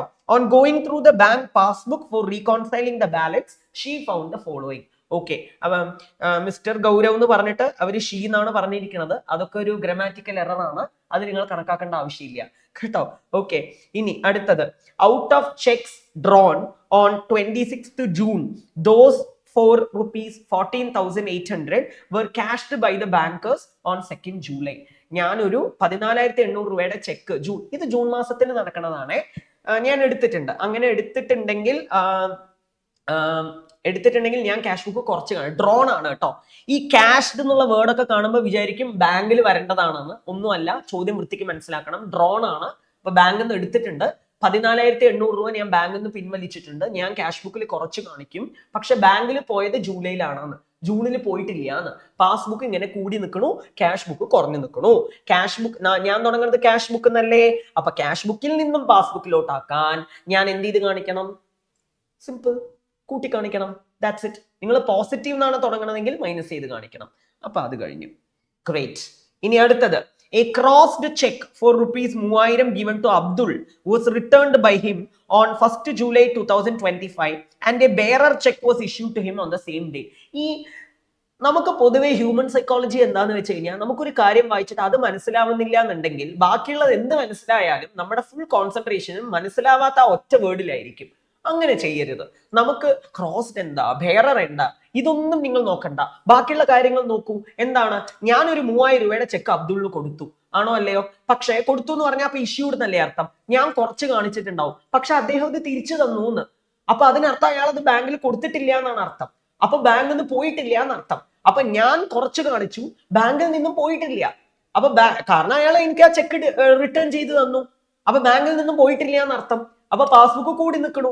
അപ്പൊ ക്യാഷ് ബുക്കിൽ നിന്ന് പാസ്ബുക്കിലോട്ടാക്കാൻ നമ്മൾ ചെയ്യേണ്ട കാര്യം എന്താ? കൂട്ടിക്കാണിക്കുക. കാര്യം കഴിഞ്ഞു, ഡൺ. വെറുതെ അറിയാത്ത കാര്യത്തിൽ മാത്രം കോൺസെൻട്രേറ്റ് ചെയ്തിട്ട് അറിയുന്ന കാര്യങ്ങൾ പോലും ഇല്ലാതാക്കരുത്. മനസ്സിലായോ? That's it. ബി. ഇനി സി. ഓക്കെ, അപ്പോ ക്യാഷ് ആൻഡ് ചെക്ക് നോക്കിക്കോളൂ. Cash and cheque amounting to ₹13,600 were deposited in the bank on 29th June. അപ്പൊ ഞാനൊരു 13,600 രൂപയുടെ ക്യാഷ് ചെക്ക് എല്ലാം കൂടി ബാങ്കിൽ ഇട്ടു. ഞാൻ കൂട്ടി കാണിച്ചിട്ടുണ്ടാവും. ക്യാഷ് ബുക്ക് ഇപ്പൊ കൂടി നിൽക്കുന്നു. Cheques worth ₹5,200 were cleared by the bank on എപ്പോ? 1st July. അതിലൊരു 5,200 രൂപയുടെ ചെക്ക് ജൂലൈയിലേ വന്നിട്ടുള്ളൂ എന്ന്. അപ്പൊ ജൂണിൽ വന്നിട്ടില്ല എന്ന്. അപ്പൊ ഒരു 5,200 രൂപ എന്തായാലും എന്ത് ചെയ്യണം? കുറയ്ക്കണം. പറഞ്ഞു മനസ്സിലാവുണ്ടോ? കുറച്ച് കാണിക്കണം. ഓക്കെ, ആൻഡ് 1,000 രൂപയുടെ cheque was returned by them as dishonoured. അപ്പൊ ഒരു 1,000 രൂപയും ബാങ്കിൽ കയറില്ല എന്തായാലും. അപ്പൊ ചുരുക്കം പറഞ്ഞാൽ 6,200 രൂപ ബാങ്കിൽ കയറാൻ വഴിയില്ല. ഞാനാണെങ്കിൽ 13,000 എത്ര രൂപയായിരുന്നു? 600. 13,600 രൂപ കൂട്ടി കാണിച്ചിട്ടുണ്ട്. അതിലൊരു 5,200ഉം 1,000ഉം രണ്ടും ബാങ്കിൽ കയറിയിട്ടില്ല. അപ്പൊ അത് കുറച്ച് കാണിച്ചാൽ പോരെ? എത്ര ഈസി. കഴിഞ്ഞു. That's it. ഇതൊന്നും അധികം സമയമേ വേസ്റ്റ് ചെയ്യരുത്. പറഞ്ഞ് മനസ്സിലാവുണ്ടോ? വി ആർ ജസ്റ്റ് റിവൈസിങ്, നിങ്ങൾക്ക് അറിയാം എന്നുള്ളത്. Okay, that's it. ഇനി അടുത്ത എന്താ? പാരഗ്രാഫ് ഉണ്ടല്ലോ, എന്താ നോക്കാം. ഇതിനെ ഇങ്ങനെയൊക്കെ വലിയ രീതിയിൽ തരുമ്പോൾ നമ്മൾ എന്താ ചെയ്യേണ്ടതെന്ന് അറിയോ? ബ്രിട്ടീഷുകാർ ഫോളോ ചെയ്ത സ്ട്രാറ്റജി ഫോളോ ചെയ്യുക. എന്താണെന്നറിയോ? Divide and rule. ഡിവൈഡ് ചെയ്ത് അതിനെ ഒന്ന് പിരിച്ച് നമുക്ക് പഠിക്കാം എന്താ സംഭവം എന്നുള്ളത്. According to Gaurav standing instruction, the bankers have on 30th June paid rupees 1280 as interest to his creditor. അപ്പോ ഒരു 1280 രൂപ ബാങ്കിൽ നിന്നും പോയിട്ടുണ്ട്, ക്രെഡിറ്ററിന് ഇൻട്രസ്റ്റ് കൊടുത്തു എന്ന്. അപ്പൊ പാസ്ബുക്ക് കുറഞ്ഞു നിൽക്കണു, ക്യാഷ് കൂടി നിൽക്കണു. അപ്പൊ നമ്മൾ എന്ത് ചെയ്യണം? കുറയ്ക്കണം. Paid quarterly premium on his policy amounting to rupees 640 എന്നാണ് പറയുന്നത്. അപ്പൊ ഒരു 640 രൂപയും പോയിട്ടുണ്ട് ബാങ്കിൽ നിന്ന്, അപ്പൊ അതും കുറയ്ക്കണം. And have paid a second call of rupees 2400 on shares held by his and lodged with the bankers for safe custody. അപ്പൊ 2400 രൂപ സെക്കൻഡ് കോളിന് വേണ്ടി കൊടുത്തിട്ടുണ്ട്, പാസ്ബുക്ക് കുറഞ്ഞു നിൽക്കണു, ക്യാഷ് ബുക്ക് കൂടി നിൽക്കണു, നമ്മൾ അതും കുറയ്ക്കണം. വാവ്, ഇത്രയേ ഉള്ളൂ. നമ്മൾ പെട്ടെന്ന് കാണുമ്പോൾ എന്താ സംഭവം, വലിയ പാരഗ്രാഫ് ഒക്കെ ആണല്ലോ എന്നല്ലേ നമ്മൾ വിചാരിക്കുന്നത്. ആക്ച്വലി അതിലൊന്നുമില്ല. അപ്പൊ ഞാൻ വായിച്ചു കഴിഞ്ഞപ്പോൾ നിങ്ങൾക്ക് തന്നെ മനസ്സിലായിണ്ടാവും, അതിലൊന്നുമേ ഇല്ല, ഇത്രയേ ഉള്ളൂ. അപ്പൊ പകുതി പേടിയും നമ്മുടെ മനസ്സിലാ, അല്ലാതെ ഒന്നുമല്ല. Okay, and next one, they have also received rupees 600 as dividend on his share and recovered an insurance claim of okay. ആദ്യം ഒരു 600 രൂപ ഡിവിഡൻഡ് കിട്ടിയിട്ടുണ്ട്. അപ്പൊ എന്താണ്? പാസ്ബുക്ക് കൂടി നിൽക്കണു, ക്യാഷ് ബുക്ക് കുറഞ്ഞു നിൽക്കണു. അപ്പൊ ക്യാഷ് ബുക്ക് പാസ്ബുക്കിലോട്ട് ആക്കാൻ കൂട്ടി കാണിക്കുക. ആദ്യമൊക്കെ മൈനസ് ചെയ്തു, അപ്പൊ ഒക്കെ ആഡ് ചെയ്യണു, അത്രേ ഉള്ളൂ.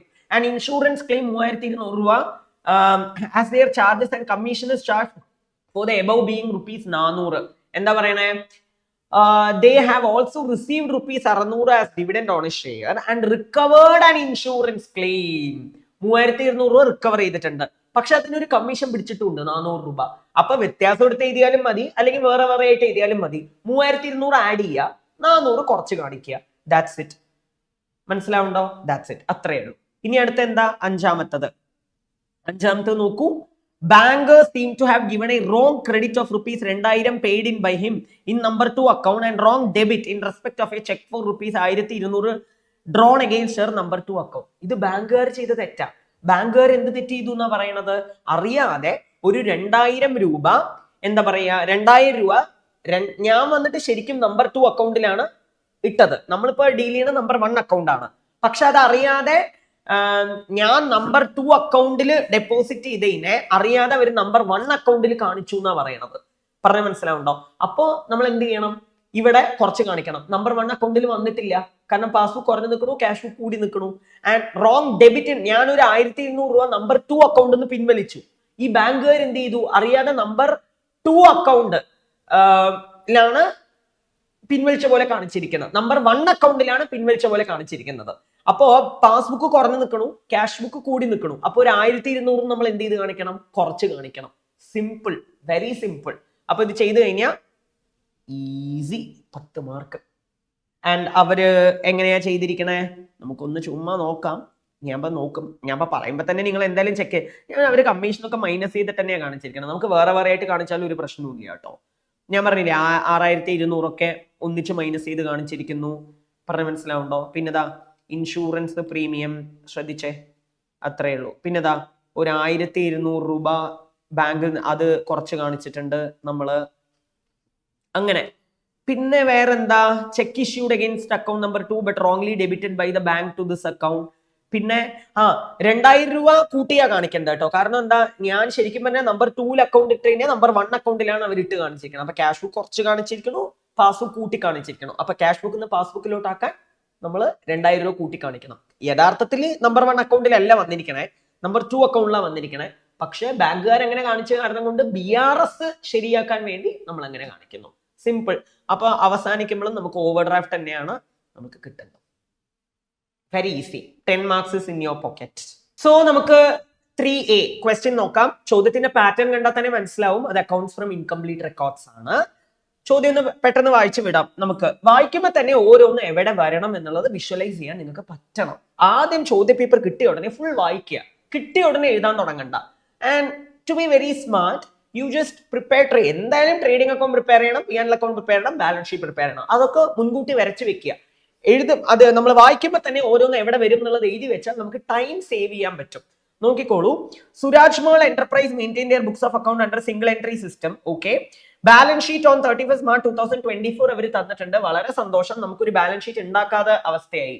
ഓക്കെ, അപ്പോ ക്യാപിറ്റൽ അക്കൗണ്ട് ഉണ്ട്, ട്രേഡ് ക്രെഡിറ്റർ, ഔട്ട്സ്റ്റാൻഡിംഗ് എക്സ്പെൻസ് ഉണ്ട്, furniture and fixture, stock, trade debtor, prepaid insurance and cash in hand and at bank. Cash ബുക്കിന്റെ സമ്മറി തന്നിട്ടുണ്ട്, അതുകൊണ്ട് ക്യാഷ് ബുക്ക് വരയ്ക്കേണ്ട ഒരു ആവശ്യമില്ല. ഓപ്പണിംഗ് ബാലൻസ് തന്നിട്ടുണ്ട് 1,20,000 ആൻഡ് ആ 1,20,000 ആണ് ഇത് അവിടെ വന്നിരിക്കുന്നത്. കണ്ടോ, അത്രയേ ഉള്ളൂ, ഈസി. ആൻഡ് അത് കഴിഞ്ഞിട്ട് എന്താ നോക്കൂ, ക്യാഷ് സെയിൽ ഉണ്ട്. അപ്പൊ ഇത് എന്തായാലും ട്രേഡിംഗ് അക്കൗണ്ടിൽ കാണിക്കണം. ഡെപ്റ്ററുടെ കയ്യിൽ നിന്ന് കിട്ടിയ എമൗണ്ട് ഉണ്ട്. അപ്പൊ ഡെപ്റ്റർ അക്കൗണ്ട് വരയ്ക്കും നിങ്ങൾ അല്ലെ. അപ്പൊ ഡെപ്റ്റർ അക്കൗണ്ട് വരയ്ക്കുമ്പോൾ ഓപ്പണിംഗ് ഡെപ്റ്റർ അവിടെ ഉണ്ട്, ട്രേഡ് ഡെപ്റ്റർ 3,12,000. കണ്ടോ, അപ്പൊ debtor account debit side, trade debtor പറഞ്ഞിട്ട് 3,12,000 കാണിക്കും. ഡെപ്റ്റർ കുറയണതൊക്കെ ക്രെഡിറ്റ് സൈഡ് അല്ലേ കാണിക്കേണ്ടത്. ഡെപ്റ്ററിൽ നിന്ന് കാശ് കിട്ടി എന്ന് പറഞ്ഞു കഴിഞ്ഞാൽ ഡെപ്റ്റർ കുറയല്ലേ ചെയ്യണത്. അപ്പോ റെസിപ്റ്റ് ഫ്രം ഡെപ്റ്റർ 27,75,000. അപ്പോ debtor credit side by cash. That's it. And പിന്നെന്താ, ഇവിടെ ഒന്ന് ഓർഡറിൽ പോവാ അല്ലെ, അതല്ലേ നല്ലത്, അതന്നെയാണ് നല്ലത്. ഇനി അടുത്തെന്താ, payment to trade creditor. Trade ക്രെഡിറ്ററിന് കൊടുത്തു. അപ്പൊ ആദ്യം ക്രെഡിറ്റർ അക്കൗണ്ടും വരയ്ക്കുക. ക്രെഡിറ്റർ അക്കൗണ്ടിന്റെ ഓപ്പണിംഗ് ബാലൻസ് ഷീറ്റിൽ ഉണ്ടല്ലോ 7,57,500. ഇത്ര സ്മാർട്ട് ആവണം നമ്മൾ, അത് പ്രാക്ടീസിലൂടെയേ വരുള്ളൂ.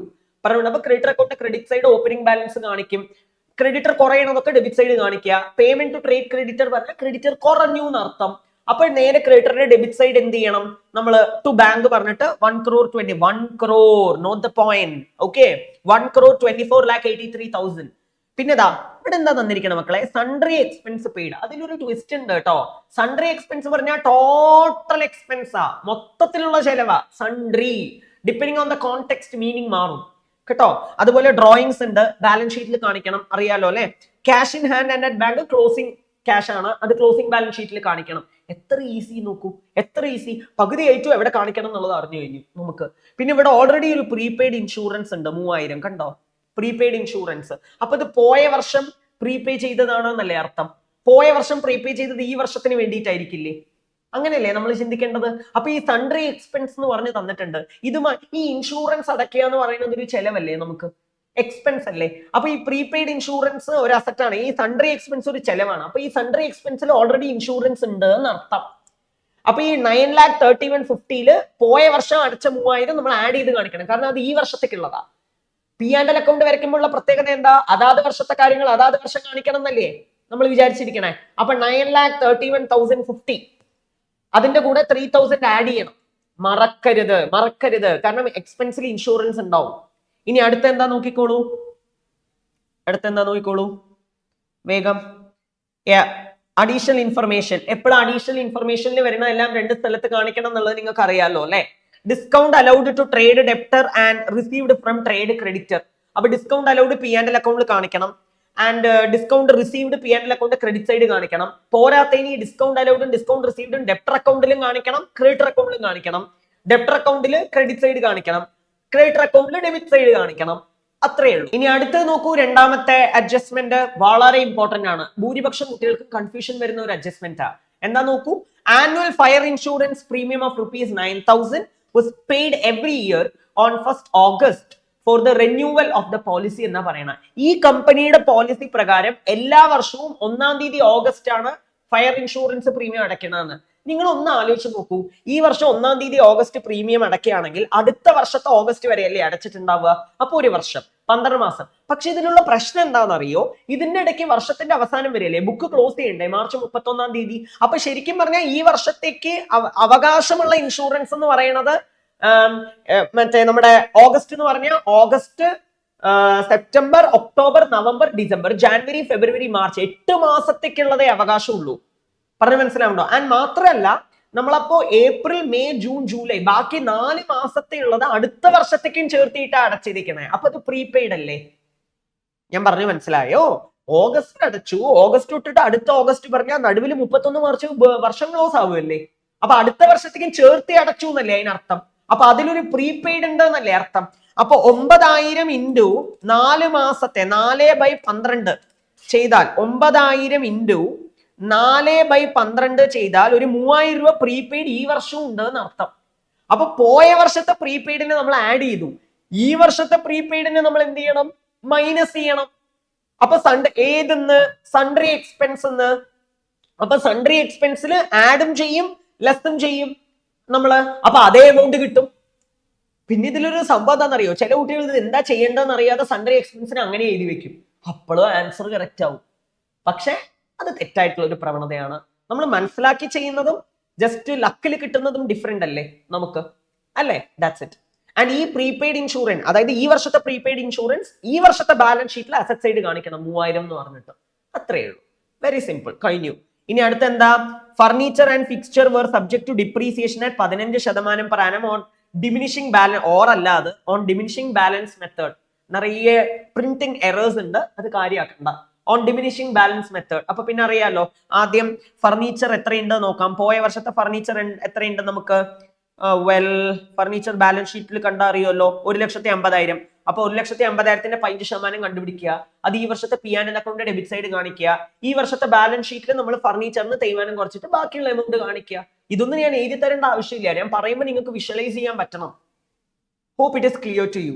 ആൻഡ് നെക്സ്റ്റ് വൺ, അടുത്തെന്താ നോക്കിക്കേ. The following are the balances as on 31 March 2025. അപ്പൊ ഈ വർഷത്തെ അവസാനം നമ്മുടെ കയ്യിലുള്ള സ്റ്റോക്ക്, ഇത് ക്ലോസിംഗ് സ്റ്റോക്ക് ട്രേഡിംഗ് അക്കൗണ്ടിൽ കാണിക്കണം. ക്രെഡിറ്റ് സൈഡ് ബാലൻസ് ഷീറ്റിന്റെ അസറ്റ് സൈഡും കാണിക്കണം. ആൻഡ് രണ്ടാമത്തെ ട്രേഡ് ഡെപ്റ്റർ ബാലൻസ് ഷീറ്റിൽ കാണിക്കും. ഔട്ട്സ്റ്റാൻഡിംഗ് എക്സ്പെൻസ് 55,200 ഈ വർഷം ഔട്ട്സ്റ്റാൻഡിംഗ് ഉണ്ട്, അപ്പൊ അത് ലയബിലിറ്റി സൈഡ് കാണിക്കണം. ഗ്രോസ് പ്രോഫിറ്റ് റേഷ്യോ 10%, സെയിലിന്റെ 10%ആണ് ജി പി റേഷ്യോ. ഈ സെയിലിന്റെ 10% പറഞ്ഞാൽ സെയിൽ ക്യാഷ് സെയിലും ഉണ്ട് ക്രെഡിറ്റ് സെയിലും ഉണ്ട്. ക്യാഷ് സെയിൽ നമുക്ക് ചോദ്യത്തിൽ ഡയറക്റ്റ് ആയി തന്നിട്ടുണ്ടായിരുന്നു അല്ലേ? ഇത് അവിടെ കണ്ടില്ലേ നിങ്ങൾ, ക്യാഷ് സെയിൽ എന്ന് പറഞ്ഞിട്ട്. പക്ഷെ ക്രെഡിറ്റ് സെയിൽ തന്നിട്ടില്ലല്ലോ സാർ, എന്താ ചെയ്യേണ്ടത് പറഞ്ഞാൽ അതിനല്ലേ വർക്കിംഗ് നോട്ടിൽ നമ്മൾ ഡെപ്റ്റർ അക്കൗണ്ട് വരയ്ക്കണം. ഡെപ്റ്റർ അക്കൗണ്ട് വരച്ചാൽ നമുക്ക് ക്രെഡിറ്റ് സെയിൽ കിട്ടും. നമുക്കൊന്ന് ആൻസർ നോക്കാം. ദാ ക്രെഡിറ്റർ അക്കൗണ്ട് വരച്ചിട്ടുണ്ട് അവര്. ഡെപ്റ്റർ അക്കൗണ്ട്, എക്സ്പെൻസ് അക്കൗണ്ട് ഒന്നും വരയ്ക്കണം എന്നില്ല കേട്ടോ.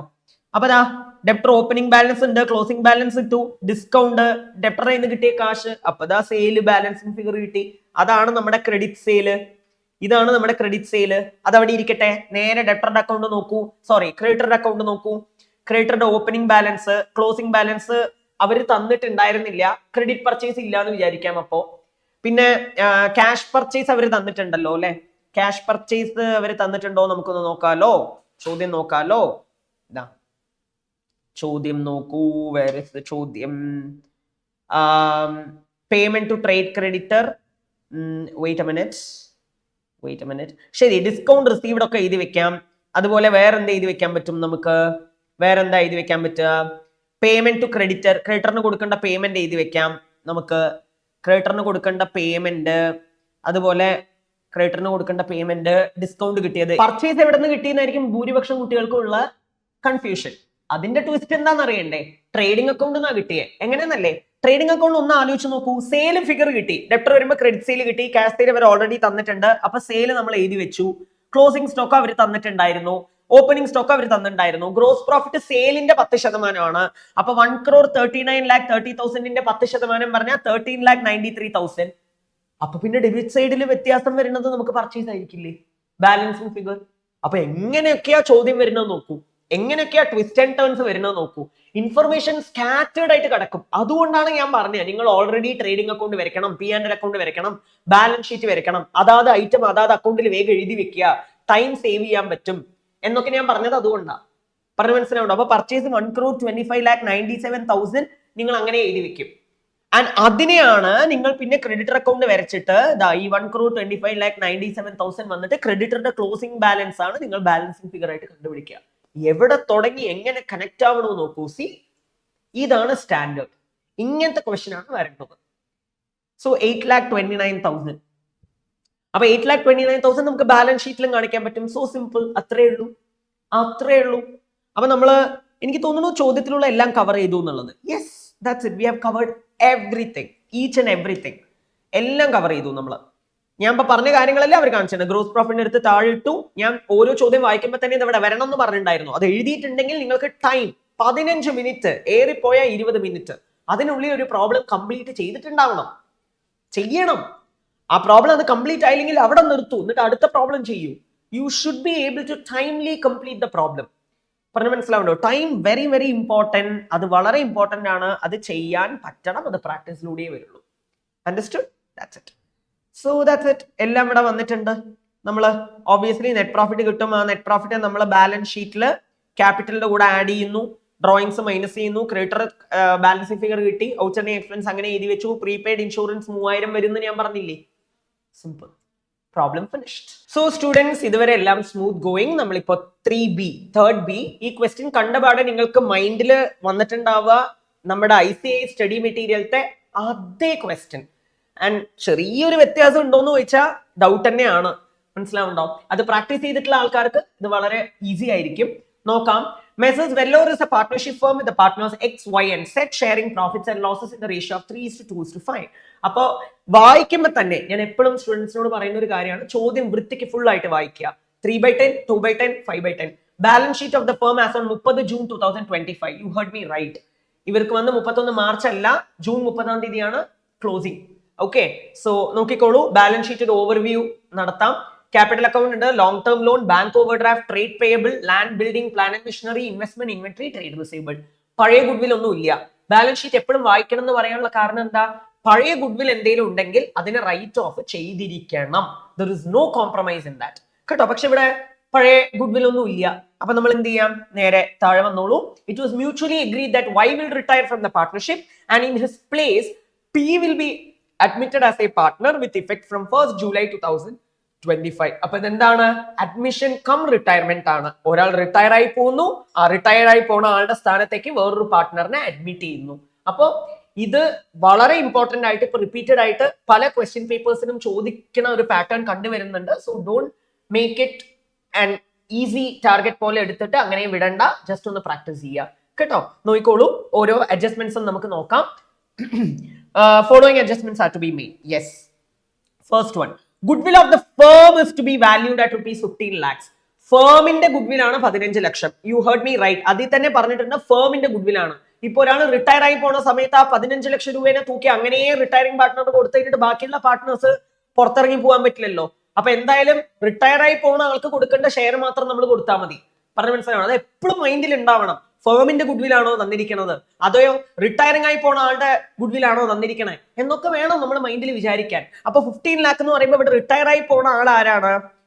ജസ്റ്റ് ഒന്ന് നോക്കിക്കോളൂ. റിട്ടയർ ആയി പോണ ആളും Y ആണ്. Y ആണ് റിട്ടയർ ആയി പോണത്. അപ്പൊ Yയുടെ ഷെയർ എത്രയുണ്ട്? മേലെ എത്രയാ തന്നിരിക്കണേ ചോദ്യത്തില്? 2/10 അല്ലേ?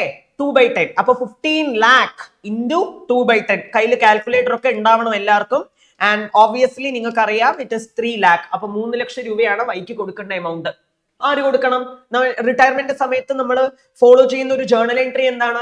Gaining partner capital account debit to retiring partner capital account. അങ്ങനെയല്ലേ നമ്മൾ ഫോളോ ചെയ്തിരിക്കുന്നത്. അപ്പൊ ഇവിടെ Y റിട്ടയർ ആയി പോണ കാരണം കൊണ്ട് എക്സും സെഡും ആണ് ഗെയിൻ ആവണത്. അപ്പൊ അവരാണ് കൊടുക്കേണ്ടത്. പക്ഷേ ഇതൊരു സിമ്പിൾ ട്വിസ്റ്റ് ഉണ്ട്. എന്താ അതിനർത്ഥം? പുതിയ ആള് വരുമ്പോ അയാൾ ഗുഡ്വിൽ കൊണ്ടും വരണ്ടേ? അങ്ങനെ കൊണ്ടുവന്ന അത് ഗെയിൻ ആവണം, ഐ മീൻ അത് സാക്രിഫൈസ് ചെയ്യുന്ന ആൾക്ക് കൊടുക്കേണ്ടതല്ലേ? അപ്പൊ ഓബിയസ്ലി ഇവിടെയാണ് നമ്മൾ ഒരു കാര്യം ചെയ്യേണ്ടത്. എന്താണ്? ഈതർ ഗെയിനിങ് റേഷ്യോ അല്ലെങ്കിൽ സാക്രിഫൈസിങ് റേഷ്യോ നമ്മൾ കണ്ടുപിടിക്കണം. ആൻഡ് റിട്ടയർമെന്റ് ആയതുകൊണ്ട് it is better to find a gaining ratio. Gaining റേഷ്യോയുടെ ഫോർമുല എല്ലാവരും മൈൻഡിൽ ഉണ്ടാവണം. New ratio minus old ratio. അതിനിവിടെ ന്യൂ റേഷ്യോ തന്നിട്ടുണ്ടോ എന്ന് ചോദിച്ചാൽ തന്നിട്ടുണ്ട്. ചോദ്യം ഓവർവ്യൂ വായിച്ച ആൾക്കാർക്ക് അറിയാം. എന്താണ്? 3:4:3, 3:4:3. ഓബിയസ്ലി അപ്പൊ 3/10, 4/10, 3/10. അപ്പൊ ആദ്യം ഗെയിനിങ് റേഷ്യോ കണ്ടുപിടിക്കുക. അങ്ങനെ കണ്ടുപിടിക്കുമ്പോൾ ആര് ഗെയിൻ ആവണോ ആര് സാക്രിഫൈസ് ആവണോ എന്നൊക്കെ കണ്ടുപിടിക്കാൻ പറ്റും നമുക്ക്. And logic is very simple. ഒരു കാര്യം നടക്കണ കാരണം കൊണ്ട് ആ നടക്കുന്ന കാരണം കൊണ്ട് ആരാണോ ഗെയിൻ ആവുന്നത് ആ ഗെയിൻ ആവുന്ന ആള് സാക്രിഫൈസ് ചെയ്യുന്ന ആൾക്ക് കോമ്പൻസേഷൻ കൊടുക്കണം. ഒന്ന് ആലോചിച്ച് നോക്കൂ. ജീവിതകാലം മൊത്തം ഒരാൾ വന്ന കാരണം കൊണ്ടോ അല്ലെങ്കിൽ ഒരാൾ പോയ കാരണം കൊണ്ടോ ഒരാൾ ഗെയിൻ ആവുന്നു, വേറൊരാൾ ത്യാഗം സഹിക്കുന്നു. അപ്പൊ അയാൾ മിണ്ടാതിരിക്കുവോ? അയാൾ ഉറപ്പായിട്ട് പ്രശ്നം ഉണ്ടാക്കും. അപ്പൊ അയാളുടെ വായ അടപ്പിക്കണമെങ്കിൽ നമുക്ക് ചെയ്യാൻ പറ്റുന്ന ഒരേ ഒരു കാര്യം എന്താണ്? അയാൾക്ക് കുറച്ച് എമൗണ്ട് കൊടുക്കുക എന്നുള്ളതാണ് അല്ലേ? സോ അതന്നെയാണ് ഇവിടെ ചെയ്യുന്നത്. നമ്മൾ എന്താണോ റിയൽ ലൈഫിൽ ചെയ്യുന്നത് അതന്നെയാണ് ഇവിടെയും ചെയ്യുന്നത്. അത്രയേ ഉള്ളൂ, വ്യത്യാസമേ ഇല്ല. Very simple. അപ്പൊ എന്താ? 15 lakh വെച്ചിട്ട് ഒരു കാര്യം ചെയ്യുന്നത്, എല്ലാവരുടെയും ഷെയർ ആദ്യം കണ്ടുപിടിക്കുക. Done, finished. ആൻഡ് ഭൂരിപക്ഷം കുട്ടികളും ചിലപ്പോ വിചാരിക്കുന്ന ഒരു കാര്യം എന്താണെന്ന് വെച്ച് കഴിഞ്ഞാൽ ഇവിടെ the same will not appear as an asset in the books of the reconstituted firm എന്നൊക്കെ പറഞ്ഞ് തന്നിട്ടുണ്ട്. ഇതൊക്കെ കാണുമ്പോൾ കുട്ടികൾ ഓവറായിട്ട് കോംപ്ലിക്കേറ്റ് ചെയ്ത് ചിന്തിക്കാനുള്ള ഒരു സാഹചര്യം വരാറുണ്ട്. ഗുഡ്വിൽ എന്ന് പറയുമ്പോൾ ട്രീറ്റ്മെന്റ് റിട്ടയർമെന്റ് കാര്യത്തിൽ എന്താ ജേർണൽ എൻട്രി വരുന്നത്? Gaining partner capital account debit to retiring partner capital account. ഞാനിപ്പോ പറഞ്ഞ എൻട്രിയിൽ എവിടെയെങ്കിലും ഗുഡ്വിൽ എന്ന് പറഞ്ഞൊരു സംഭവം വരുന്നുണ്ടോ? Gaining partner capital account debit to retiring partner capital account, goodwill എവിടെയെങ്കിലും വന്നോ? അത് തന്നെയാണ് അവർ എടുത്തു പറഞ്ഞിരിക്കണേ. നമ്മൾ പൊതുവേ ചെയ്യുന്ന കാര്യത്തിന് അവർ സെന്റൻസ് ആയിട്ട് പറഞ്ഞു എന്നേ ഉള്ളൂ. നമ്മളായിട്ട് അതിനൊരു മീനിങ് കൊടുത്തിട്ട് നമ്മൾ അതിനെ കോംപ്ലിക്കേറ്റ് ചെയ്യേണ്ട ഒരു ആവശ്യമില്ല. That's it, simple, done, finished. ഇനി രണ്ടാമത്തെ കാര്യം എന്താ നോക്കൂ. Building and plant and machinery are to be valued at 95% and 80% of the respective balance sheet value. ആദ്യം ബിൽഡിംഗിന്റെ വാല്യൂ എത്രയുണ്ട് നോക്കുക. ബിൽഡിംഗിന്റെ വില എത്രയുണ്ട് ഇവിടെ? 11 lakh. ആ 11 lakh ഇപ്പൊ അത് 100%ലാണ് നിൽക്കുന്നത്. പെർസെന്റേജ് പറഞ്ഞാൽ പിന്നെ 100 ആണല്ലോ. ഇപ്പൊ അതിനെ എന്താക്കി മാറ്റണം എന്നാ പറയുന്നത്? 95%. അപ്പൊ 5% കുറയ്ക്കണം എന്ന്. അപ്പൊ 11 lakhന്റെ 95% എത്രയാ നോക്കുക. 11 lakhന്റെ 95% എത്രയാ വരിക നമുക്ക്? 10,45,000. അപ്പൊ 11 lakh ഉണ്ടാവണ ബിൽഡിങ്ങിനെ 10,45,000 ആക്കണം. അപ്പൊ വ്യത്യാസമാണ് റീവാലുവേഷൻ അക്കൗണ്ടിൽ കാണിക്കേണ്ടത്. ആ ചേഞ്ച് ആണ് റീവാലുവേഷൻ അക്കൗണ്ടിൽ കാണിക്കേണ്ടത്. മനസ്സിലാവുണ്ടോ? ആൻഡ് അതുപോലെ പ്ലാന്റ് ആൻഡ് മെഷീനറിനെ 80% ആക്കണം. പ്ലാന്റ് ആൻഡ് മെഷീനറിയുടെ വാല്യൂ എത്രയാ വരുന്നത്? 20 lakh. അപ്പൊ 20 lakhന്റെ 80% എന്ന് പറയുമ്പോൾ 16 lakh. അപ്പൊ 4 lakh റുപ്പി കുറഞ്ഞു. ആ കുറയണ 4 ലക്ഷം രൂപേനെയാണ് റീവാലുവേഷൻ അക്കൗണ്ടിൽ കാണിക്കേണ്ടത്. എന്നിട്ട് ബാലൻസ് ഷീറ്റിൽ കാണിക്കുമ്പോൾ 16 lakh കാണിക്കണം. ഇത് മാറ്റി എഴുതരുത്, മൊത്തത്തിൽ അങ്ങോട്ട് തെറ്റും.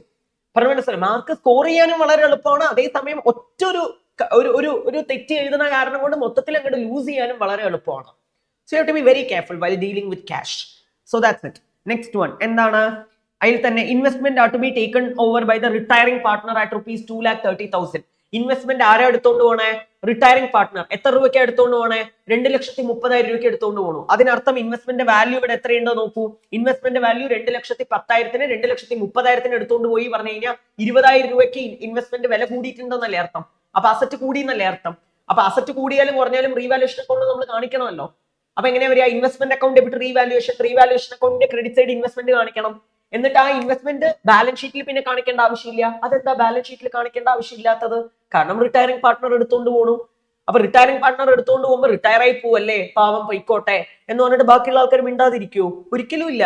അയാൾ അതിന്റെ എമൗണ്ട് തരണം നമുക്ക്. അപ്പൊ അതിനുള്ള ജേർണൽ എൻട്രി എന്താ വരിക? Retiring partner capital account debit to investment account. ഞാൻ നിങ്ങൾക്ക് പറഞ്ഞു തന്ന ഒരു സർവൈവിംഗ് ലൈൻ ഉണ്ട്. എന്താ സർവൈവിംഗ് ലൈൻ? ഒരു പാർട്ട്ണറുടെ ഇന്ന് എന്തെങ്കിലും കിട്ടാനുണ്ടെങ്കിൽ ആ പാർട്ട്ണറിനെ ഡെബിറ്റ് ചെയ്ത് കാണിക്കുക. ഒരു പാർട്ട്ണറിന് എന്തെങ്കിലും കൊടുക്കാനുണ്ടെങ്കിൽ ആ പാർട്ട്ണറിനെ ക്രെഡിറ്റ് ചെയ്ത് കാണിക്കുക. Very simple. അപ്പൊ ഇവിടെ റിട്ടയറിംഗ് പാർട്ട്ണർ നമുക്ക് തരാനുള്ളത്. അപ്പൊ റിട്ടയറിംഗ് ഇപ്പൊ wise capital account debit to investment പുറത്തു പോയി. Simple as that. Very simple. അത്രേ ഉള്ളൂ. അപ്പൊ ക്യാപിറ്റൽ അക്കൗണ്ടിൽ കാണിക്കണം. ഇത് ബാലൻസ് ഷീറ്റിൽ വരില്ല ഇൻവെസ്റ്റ്മെന്റ്, കാരണം അവിടെ കണ്ടിന്യൂ ആവണില്ല ഇൻവെസ്റ്റ്മെന്റ്. ഇനി അടുത്ത എന്താ വരണ നോക്കൂ. Trade receivable are considered good only up to 85% of the balance sheet figure. Wow. അപ്പൊ ട്രേഡ് റിസീവബിൾ 85% ഗുഡ് ഉള്ളൂ എന്ന് പറഞ്ഞു കഴിഞ്ഞാൽ ഇപ്പൊ ട്രേഡ് റിസീവബിൾ 100% ഉണ്ട്. അതിന്റെ 15% കിട്ടാൻ പോണില്ല എന്നർത്ഥം. ബാഡ് ഡെപ്റ്റ് വരും എന്നർത്ഥം. അപ്പൊ ട്രേഡ് റിസീവബിളുടെ എമൗണ്ട് എത്രയുണ്ട് നമുക്കൊന്ന് നോക്കാം. ട്രേഡ് റിസീവബിളുടെ എമൗണ്ട് എത്രയുണ്ട്? 7,95,000. 7,95,000ന്റെ 85% എത്രയാ കണ്ടുപിടിക്കുക? 6,75,750 രൂപ. 6,75,750 റുപ്പീസ് ആണ് ഇപ്പൊ അതിന്റെ വില. അതിനർത്ഥം ട്രേഡ് റിസീവബിൾ കുറഞ്ഞു എന്നർത്ഥം. അസറ്റ് കുറഞ്ഞു എന്നർത്ഥം. അസറ്റ് കുറഞ്ഞ അസറ്റിനെ ക്രെഡിറ്റ് ചെയ്യണം, റീവാലുവേഷനെ ഡെബിറ്റ് ചെയ്യണം. Simple, done, close. ഇതൊന്നും അധികം സമയമേ എടുക്കരുത് നമ്മൾ ചെയ്യാൻ. ഇനി അടുത്ത എന്താ നോക്കൂ. In the reconstituted firm, total capital will be 20 lakh, which will be contributed by X, Z and P in their new profit sharing ratio. Y retire ആയി പോയി കഴിഞ്ഞാൽ പിന്നെ അവിടെ ആരാ ഉള്ളത്? എക്സും സെഡും ഒപ്പം ആര് വന്നു? പിയും വന്നു. ഇനി മുതൽ ആ ഫേമിൽ ക്യാപിറ്റൽ എത്രയാവണം എന്നാ പറയുന്നത്? 20 ലക്ഷം രൂപ. അപ്പൊ 20 ലക്ഷം രൂപ. അപ്പൊ ഇതിൽ ക്യാപിറ്റൽ അഡ്ജസ്റ്റ്മെന്റ് ഉണ്ടെന്ന് അർത്ഥം. അപ്പൊ ആ ക്യാപിറ്റലിനെ ആദ്യം ന്യൂ റേഷ്യോയിൽ വീതിച്ച് വെക്കുക. വർക്കിംഗ് നോട്ട് ഒക്കെ ആദ്യം തന്നെ ചെയ്തു വെക്കുക. Working not should form part of your answer. അതിൽ ഒരു കോംപ്രമൈസും ഇല്ല. വെറുതെ ആരും 10 മാർക്ക് തരില്ല. So please be very careful while doing the working not. കേട്ടോ? അപ്പൊ 10 lakh into 3/10, 4/10, 3/10 ഓരോ ആൾക്കാർക്കും അപ്പൊ 3 lakh, 4 lakh, 3 lakh എന്ന് പറഞ്ഞ് വരും. ആൻഡ് ഓബ്വിയസ്ലി അപ്പൊ അതിന് മനസ്സിലായത് പി കൊണ്ടുവരുന്ന ക്യാപിറ്റൽ 3 lakh ആണെന്ന് മനസ്സിലായി നമുക്ക്. എത്ര ഈസി നോക്കൂ. ആൻഡ് ഇനി മുതൽ ക്യാപിറ്റൽ ഒരാൾക്ക് 3 ലക്ഷം ആവണം, 4 ലക്ഷം ആവണം, അത്രേ ഉള്ളൂ. അപ്പൊ നമ്മൾ പാർട്ട്നേഴ്സ് ക്യാപിറ്റൽ അക്കൗണ്ട് ഒക്കെ പിന്നെ പാർട്ട്നേഴ്സ് ക്യാപിറ്റൽ അക്കൗണ്ട് വരച്ച് അവരുടെ ഇപ്പോഴത്തെ ബാലൻസ് എത്രയാ നോക്കി അതുമായിട്ട് വേണം നമ്മൾ കമ്പയർ ചെയ്യാൻ. എന്നിട്ട് ഡെഫിഷ്യൻസി ഉള്ള ആൾ കൊണ്ടുവരണം, സർപ്ലസ് ഉള്ള ആൾക്ക് എടുത്തുകൊണ്ട് പോവാം. So simple. പിന്നെ റിട്ടയറിംഗ് ആയി പോണ ആൾക്ക് എമൗണ്ട് കൊടുത്തു വിടണ്ടേ? വെറും കൈ വീശി പറഞ്ഞു വിടാൻ പറ്റില്ലല്ലോ. ചിലപ്പോൾ അയാൾക്ക് കൊടുത്തു വിടേണ്ട എമൗണ്ട് ഫേമിന്റെ ഉള്ളിൽ ഉണ്ടാവില്ല. അപ്പൊ നമ്മൾ ബൈ ഡീഫോൾട്ട് ആയിട്ട് അതിനെ എവിടേക്ക് ട്രാൻസ്ഫർ ചെയ്യണം? ലോൺ അക്കൗണ്ടിലേക്ക് ട്രാൻസ്ഫർ ചെയ്യണം. പറഞ്ഞാലും പറഞ്ഞിട്ടില്ലെങ്കിലും ലോൺ അക്കൗണ്ടിലേക്ക് ട്രാൻസ്ഫർ ചെയ്യുക. By default loan account wise loan account. Simple, that's it. ഇപ്പൊ ഞാൻ പറഞ്ഞ കാര്യങ്ങളൊക്കെയാണ് അവർ ആൻസറിൽ എഴുതിയിരിക്കുന്നത്. നമുക്കൊന്ന് ഓട്ടിച്ച് വിടാം. സി, റീവാലുവേഷൻ അക്കൗണ്ട് കണ്ടോ? ഇൻവെസ്റ്റ്മെന്റ് കൂടിയത്, ബിൽഡിംഗ് കുറഞ്ഞത്, പ്ലാന്റ് ആൻഡ് മെഷീനറി കുറഞ്ഞത്, ട്രേഡ് റിസീബിൾ കുറഞ്ഞത്. അപ്പൊ അസറ്റ് കൂടുതൽ കുറയുണ്ടെങ്കിൽ ഫേമിന് ലോസ് ആണ്. ആ ലോസിന് നമ്മൾ പാർട്ട്നേഴ്സ് ക്യാപിറ്റൽ അക്കൗണ്ടിൽ എന്തായാലും ഡെബിറ്റ് സൈഡ് കാണിക്കണം. ഗുഡ്വിൽ അല്ലെ, ഗുഡ്വിൽ നമ്മൾ ഗെയിനിങ് ടു സാക്രിഫൈസ്, അപ്പൊ കോൺട്രാ എൻട്രി വരും എന്തായാലും. ആൻഡ് ഓബ്വിയസ്ലി നമ്മുടെ എന്താ പറയുക, ഇനി ക്യാപിറ്റൽ അഡ്ജസ്റ്റ്മെന്റ് വരുമ്പോ ആരൊക്കെ കൊണ്ടുവരണം? എക്സ് കൊണ്ടുവരേണ്ടി വരും, സെഡ് കൊണ്ടുവരേണ്ടി വരും. ഇവിടെ രണ്ടുപേരും കൊണ്ടുവരണം. പി എന്തായാലും കൊണ്ടുവരുന്നുണ്ട് ക്യാപിറ്റൽ. ആൻഡ് വൈയുടെ എമൗണ്ട് ലോണിക്ക് ട്രാൻസ്ഫർ ചെയ്യണു. അയാൾ ഇൻവെസ്റ്റ്മെന്റ് എടുത്തുകൊണ്ട് പോണ കാരണം കൊണ്ട് അതിനെ ഡെബിറ്റ് ചെയ്ത് കാണിക്കണം. കാരണം അയാളുടെ നിന്ന് വാങ്ങാനുണ്ട്. ബാക്കി 4,39,150 രൂപ ലോണിക്ക് ട്രാൻസ്ഫർ ചെയ്യും. ലോണിക്ക് ട്രാൻസ്ഫർ ചെയ്ത് കഴിഞ്ഞാൽ ആ ലോൺ അക്കൗണ്ടിനെ നമ്മൾ എന്തായാലും ബാലൻസ് ഷീറ്റിൽ നമ്മൾ നിർബന്ധമായിട്ടും കാണിക്കണം. ഇവിടെ ബാലൻസ് ഷീറ്റ് പക്ഷെ അവർ വരച്ചിട്ടുണ്ടോ എന്നൊന്ന് നോക്കാം. ചോദ്യത്തിൽ ബാലൻസ് ഷീറ്റ് പറഞ്ഞിട്ടുണ്ടെങ്കിലും അവര് ബാലൻസ് ഷീറ്റ് ഇവിടെ കാണിച്ചിട്ടില്ല. ബട്ട് ടാലി ആവണം നമുക്ക്. So simple. ഇതാണ് നമ്മുടെ അഡ്മിഷൻ കം റിട്ടയർമെന്റ് എന്ന് പറയുന്ന ടോപ്പിക്. ഈസി. അപ്പൊ നമുക്ക് സക്സസ്ഫുള്ളി 3 ക്വസ്റ്റ്യൻസ് നമ്മൾ കംപ്ലീറ്റ് ചെയ്തിട്ടുണ്ട്. സോ നമുക്ക് അടുത്ത ക്വസ്റ്റ്യൻ നോക്കാം. 4A. ചോദ്യം വേഗം നോക്കാം. ഇതൊരു മാക്സിമം ലോസ് മെത്തേഡിന്റെ ഒരു ചോദ്യമാണ്. Aarav, Neerav and Bharat are in partnership. The following is their balance sheet as at 31 March 2025. On which date they dissolved their partnership. അവർ വന്നിട്ട് 5:3:2 റേഷ്യോയിലാണ് ഷെയർ ചെയ്യുന്നത്. നമുക്കൊന്ന് നോക്കാം. ഓട്ടിച്ചു വിടാം. ക്രെഡിറ്റേഴ്സ് ഉണ്ട്, കൊടുക്കണം എമൗണ്ട്. ആരവിന്റെ ലോൺ ഉണ്ട്, അത് കൊടുക്കണം. ആരവിന്റെ ക്രെഡിറ്റർ കൊടുത്തു കഴിഞ്ഞിട്ട് ആരവിന്റെ ലോൺ കൊടുക്കാൻ പറ്റുള്ളൂ കേട്ടോ. പിന്നെ ക്യാപിറ്റൽ ആരവ്, നീരവ്, ഭരത് ഉണ്ട്. Plan and machinery, premises, stock, debtor. It was agreed to repay the amount due to the partners as and when the assets were realised. April 15, 2025 നമുക്ക് 1,80,000 രൂപ കാശ് ആയിട്ട് കിട്ടിയിട്ടുണ്ട്. മെയ് 1, 2025 നമുക്ക് 4,38,000 രൂപ ക്യാഷ് ആയിട്ട് കിട്ടിയിട്ടുണ്ട്. മെയ് 31, 2025 2,82,000 രൂപ നമുക്ക് ക്യാഷ് ആയിട്ട് കിട്ടിയിട്ടുണ്ട്. അപ്പൊ നമുക്കൊന്ന് നോക്കാം. Prepare a statement showing how the distribution should be made under maximum loss method. Maximum loss method പ്രകാരം നമുക്ക് എങ്ങനെയാണ് ഇത് വീതിച്ചു കൊടുക്കാൻ പറ്റും? മക്കളെ, ഡിസൊല്യൂഷൻ ചാപ്റ്റർ ആണ് ഇത്. വന്നിട്ട് പുതിയ ടോപ്പിക് ആണ്. കഴിഞ്ഞ ഒരു 3-4 അഡീഷൻ ആണ്. ഒരു 2 വർഷമായി ഇത് അപ്ഡേറ്റ് ചെയ്തിട്ട്. അപ്പൊ ഓബ്വിയസ്ലി ഇങ്ങനത്തെ ക്വസ്റ്റ്യൻസ് വരാൻ ഹൈ ചാൻസ് ഉണ്ട്. അപ്പൊ നന്നായിട്ട് പഠിച്ചു വെക്കുക. അപ്പൊ 10 മാർക്കിന്റെ ചോദ്യമാണ്. ഇതിൽ നിങ്ങൾ ആദ്യം ചെയ്യേണ്ട കാര്യം, നിങ്ങൾക്ക് ആൻസർ ഞാൻ കൈയോടെ കാണിച്ചു തരാം, എന്നാലേ ഇത് ശരിയാവുള്ളൂ. കണ്ടോ ഇവരെന്താ ചെയ്തിരിക്കണം എന്നുള്ളത്? Statement of distribution of cash by maximum loss method. ഒന്ന് നോക്കൂ എല്ലാവരും. നമ്മൾ മൊത്തം കൊടുക്കാനുള്ളത് 2,40,000, 60,000 ആദ്യം ക്രെഡിറ്ററിന് കൊടുക്കണം. പിന്നെ ആരവിന്റെ ലോൺ കൊടുക്കണം. പിന്നെ ആരവിടെയും നീരവിടെയും ഭരത്തിന്റെയും ക്യാപിറ്റൽ സെറ്റിൽ ചെയ്യണം. 3,90,000, 2,70,000 ഇങ്ങനെയാണ് നമ്മൾ കൊടുക്കേണ്ടത്. പക്ഷെ ഇത് എങ്ങനെ കൊടുക്കും? ഒന്ന് ചോദ്യം നോക്കിക്കോളൂ. ചോദ്യത്തിൽ ക്യാഷ് ബാലൻസ് ഒന്നുമില്ല. പൊതുവെ ബാലൻസ് ഷീറ്റിൽ ക്യാഷ് ബാലൻസ് ഉണ്ടാവുമല്ലോ. ഇവിടെ ക്യാഷ് ബാലൻസ് ഒന്നുമില്ല. അപ്പൊ ക്യാഷ് ഒന്നും എടുത്ത് കൊടുക്കേണ്ട ആവശ്യമില്ല. എന്താണോ വിറ്റിട്ട് കിട്ടുന്നത് അതിന്ന് വേണോ ആദ്യം കൊടുക്കാൻ. നമുക്ക് ആദ്യം വിറ്റിട്ട് കിട്ടുന്ന കാശ് എത്രയാ? 1,80,000 രൂപയാണ്. അപ്പൊ നമുക്കൊരു കാര്യം ചെയ്യാം. അപ്പൊ നമുക്ക് ഇവിടെ ആദ്യം ക്യാഷ് ആയിട്ട് വിറ്റിട്ട് കിട്ടിയിരിക്കുന്നത് 1,80,000 രൂപയാണ് അല്ലെ? പക്ഷെ നമുക്ക് ക്രെഡിറ്റർക്ക് സെറ്റിൽ ചെയ്യാനുള്ള എമൗണ്ട് എത്രയാ? 2,40,000. അപ്പൊ 2,40,000 ആദ്യം 1,80,000 ക്രെഡിറ്റർക്ക് കൊടുക്കും നമ്മള്. കണ്ടോ, 1,80,000 കൊടുത്തിട്ട് ബാക്കി ക്രെഡിറ്ററിന് ഇനി കൊടുക്കാനുള്ള എത്രയാ? 60,000. അപ്പോഴും ആരവിന്റെ ലോൺ കൊടുത്തിട്ടില്ല. ആരവിന്റെ ക്യാപിറ്റൽ ഉണ്ട്. ഭരത് ഇവരൊക്കെ ക്യാപിറ്റൽ ഉണ്ടോ നമുക്ക് അല്ലെ? ഇനി അടുത്തത് നമുക്ക് എത്രയാ റിയലൈസ് ചെയ്ത് കിട്ടണം നോക്കൂ. 4,38,000 രൂപ കിട്ടുന്നുണ്ട്. അപ്പൊ നമുക്ക് അതിൽ ക്രെഡിറ്റർ ഇനി കൊടുക്കാനുള്ള 60,000 ആണ്. അപ്പൊ 4,38,000 രൂപ കാശ് കിട്ടിയതിൽ ആദ്യം നമ്മൾ ക്രെഡിറ്ററുടെ എമൗണ്ട് കൊടുക്കും. 60,000 രൂപ നമ്മൾ കൊടുക്കും. പറഞ്ഞ് മനസ്സിലാവുണ്ടോ? 60,000 രൂപ നമ്മൾ ക്യാഷ് ആയിട്ട് കൊടുക്കും. അപ്പൊ ക്രെഡിറ്ററുടെ കംപ്ലീറ്റ് പേയ്മെന്റും തീർന്നു. പറഞ്ഞ് മനസ്സിലാവുണ്ടോ? ഇനി അടുത്തത് ആരവിടെ ലോൺ കൊടുക്കും. ആരവിടെ ലോണോ 60,000 രൂപയേ ഉള്ളൂ. 4,38,000 രൂപ കാശില്ലേ നമ്മുടെ കയ്യിൽ? അതിന്ന് ക്രെഡിറ്റർ കൊടുക്കാൻ പറ്റില്ലേ? അതിന്ന് നമ്മുടെ ആരവിടെ ലോൺ കൊടുക്കാൻ പറ്റില്ലേ? അതും കൊടുത്തു കഴിഞ്ഞു. അപ്പോഴും നമ്മുടെ അടുത്ത് 3,18,000 രൂപ ബാക്കിയുണ്ട് ആ വിറ്റിട്ട് കിട്ടിയ കാശ്. ഇപ്പോ ക്യാപിറ്റലാണ് കൊടുക്കാനുള്ളത്. 3,90,000, 2,70,000. നമുക്ക് തോന്നും 3,18,000 ആദ്യം 3 ലക്ഷം കൊടുത്ത് തീർത്തിട്ട് 90,000 ഒരു 80,000 കൊടുക്കാമല്ലോ. അങ്ങനെയല്ല ക്യാപിറ്റൽ കൊടുക്കേണ്ടത്. ക്യാപിറ്റൽ കൊടുക്കാൻ ഒരു രീതി ഉണ്ട്. അതാണ് ഈ maximum loss method. Maximum loss method എന്താ പറയണേ? ലോസ് പോലെ ആദ്യം എല്ലാ പാർട്ട്നേഴ്സിനും കൊടുക്കണം നമ്മൾ. ഇപ്പോ 3 ലക്ഷം രൂപ കൊടുക്കാനുണ്ട്, 90,000 കൊടുക്കാനുണ്ട്, 2,70,000 കൊടുക്കാനുണ്ട്. ആദ്യം ഇത് 3 എണ്ണത്തിനെ നമ്മൾ എന്ത് ചെയ്യുക? ആഡ് ചെയ്യുക. നിങ്ങളുടെ കയ്യിൽ കാൽക്കുലേറ്റർ ഉണ്ടാവണം. 3 lakh rupees പ്ലസ് 90,000 പ്ലസ് 2,70,000 ഇത് മൂന്നും ആഡ് ചെയ്താൽ നമുക്ക് മൊത്തം 6,60,000 രൂപ നമുക്ക് ക്യാപിറ്റൽ ആയിട്ട് കൊടുക്കാനുണ്ട്. പക്ഷെ നമ്മുടെ കയ്യിൽ ഇപ്പൊ ബാക്കി കാശ് എത്രയാ ഉള്ളത്? 3,18,000 രൂപ ഉണ്ട്. 3,18,000 എവിടെ കിടക്കുന്നു? 6,60,000 രൂപ എമൗണ്ട് കൊടുക്കാനുണ്ട് എല്ലാം കൂടിയിട്ട്. അപ്പൊ നമ്മൾ എന്ത് ചെയ്യും? ഇത് രണ്ടെണ്ണത്തിന്റെ വ്യത്യാസം എടുക്കും. 6,60,000 മൈനസ് 3,18,000. നമ്മുടെ കയ്യിൽ അപ്പം കൊടുക്കാൻ ഇൻസഫിഷ്യന്റ് ആയിട്ടുള്ളത് 3,42,000 ആണ്. അപ്പൊ അത് ലോസ് ആണ് നമുക്ക്. അപ്പൊ ലോസിനെ പ്രോഫിറ്റ് ഷെയറിംഗ് റേഷ്യോയിൽ ആദ്യം എല്ലാ പാർട്ട്നേഴ്സിനും ബെയർ ചെയ്യിക്കുക. എത്രയാ? 5:3:2. ഈ 3,42,000 കൊടുക്കാൻ നമ്മുടെ കയ്യിൽ കാശില്ല. അപ്പൊ അതിനെ നമ്മൾ എന്ത് ചെയ്യണം? പ്രോഫിറ്റ് ഷെയറിംഗ് റേഷ്യോയിൽ വീതിക്കണം. അപ്പൊ 1,71,000, 1,02,600, 68,400 ഇങ്ങനെ ലോസ്. അതുകൊണ്ടാണ് അതിനെ ബ്രാക്കറ്റിൽ ഇട്ടിരിക്കുന്നത്. അപ്പൊ 3 ലക്ഷത്തിൽ നിന്ന് 1,71,000 കുറയ്ക്കാൻ പറ്റും. ബാക്കി ആരവിന് കൊടുക്കാനുള്ള ക്യാപിറ്റൽ 1,29,000, ഭരത്തിന് കൊടുക്കാനുള്ള ക്യാപിറ്റൽ 1,12,600, മറ്റേവിന് കൊടുക്കാനുള്ള എമൗണ്ട് 2,01,600. ഞാനിപ്പോ പറഞ്ഞപ്പോ 12,600 രൂപ കൊടുക്കാനുണ്ടെന്നല്ല, പക്ഷെ അവിടെ നെഗറ്റീവ് ബാലൻസ് അല്ലേ വന്നിരിക്കുന്നത്? അല്ലെ? ഭരത്തിന്റെ നടുവിലുള്ള ആൾക്ക് BK ആണോ അല്ലയോ? അപ്പൊ അതിനർത്ഥം അയാൾ ഇൻസോൾവെന്റ് ആവണമെന്നാണ്. അപ്പോ ഇൻസോൾവൻസിയിൽ ഗാർണർ വേഴ്സസ് മൂറി റൂൾ പ്രകാരം ആർക്കെങ്കിലും ലോസ് വന്ന ആ എമൗണ്ട് ബാക്കിയുള്ള സോൾവെന്റ് പാർട്ട്നേഴ്സ് എന്ത് ചെയ്യണം? അവരുടെ ക്യാപിറ്റൽ റേഷ്യോയിൽ വീതിക്കണം. അപ്പൊ ഈ 12,600 രൂപ ഭരത്തിന്റെ എന്ത് ചെയ്യണം? ഭരത് മൂന്നാമത്തെ ആളാണ്, നീരവാണ് നടുവിലുള്ള ആള്. ഈ നീരവിന്റെ ഡെഫിഷ്യൻസിനെ ആരവും ഭരത്തും കൂടി അവരുടെ ക്യാപിറ്റൽ റേഷ്യോയില്, എങ്ങനത്തെ റേഷ്യോയില്? Capital റേഷ്യോയില് bear ചെയ്യിപ്പിക്കണം. പറഞ്ഞു മനസ്സിലാവുണ്ടോ? ക്യാപിറ്റൽ റേഷ്യോ എന്ന് പറയുന്നത് ഇവിടെ 300:270 അങ്ങനെയല്ലേ വരിക?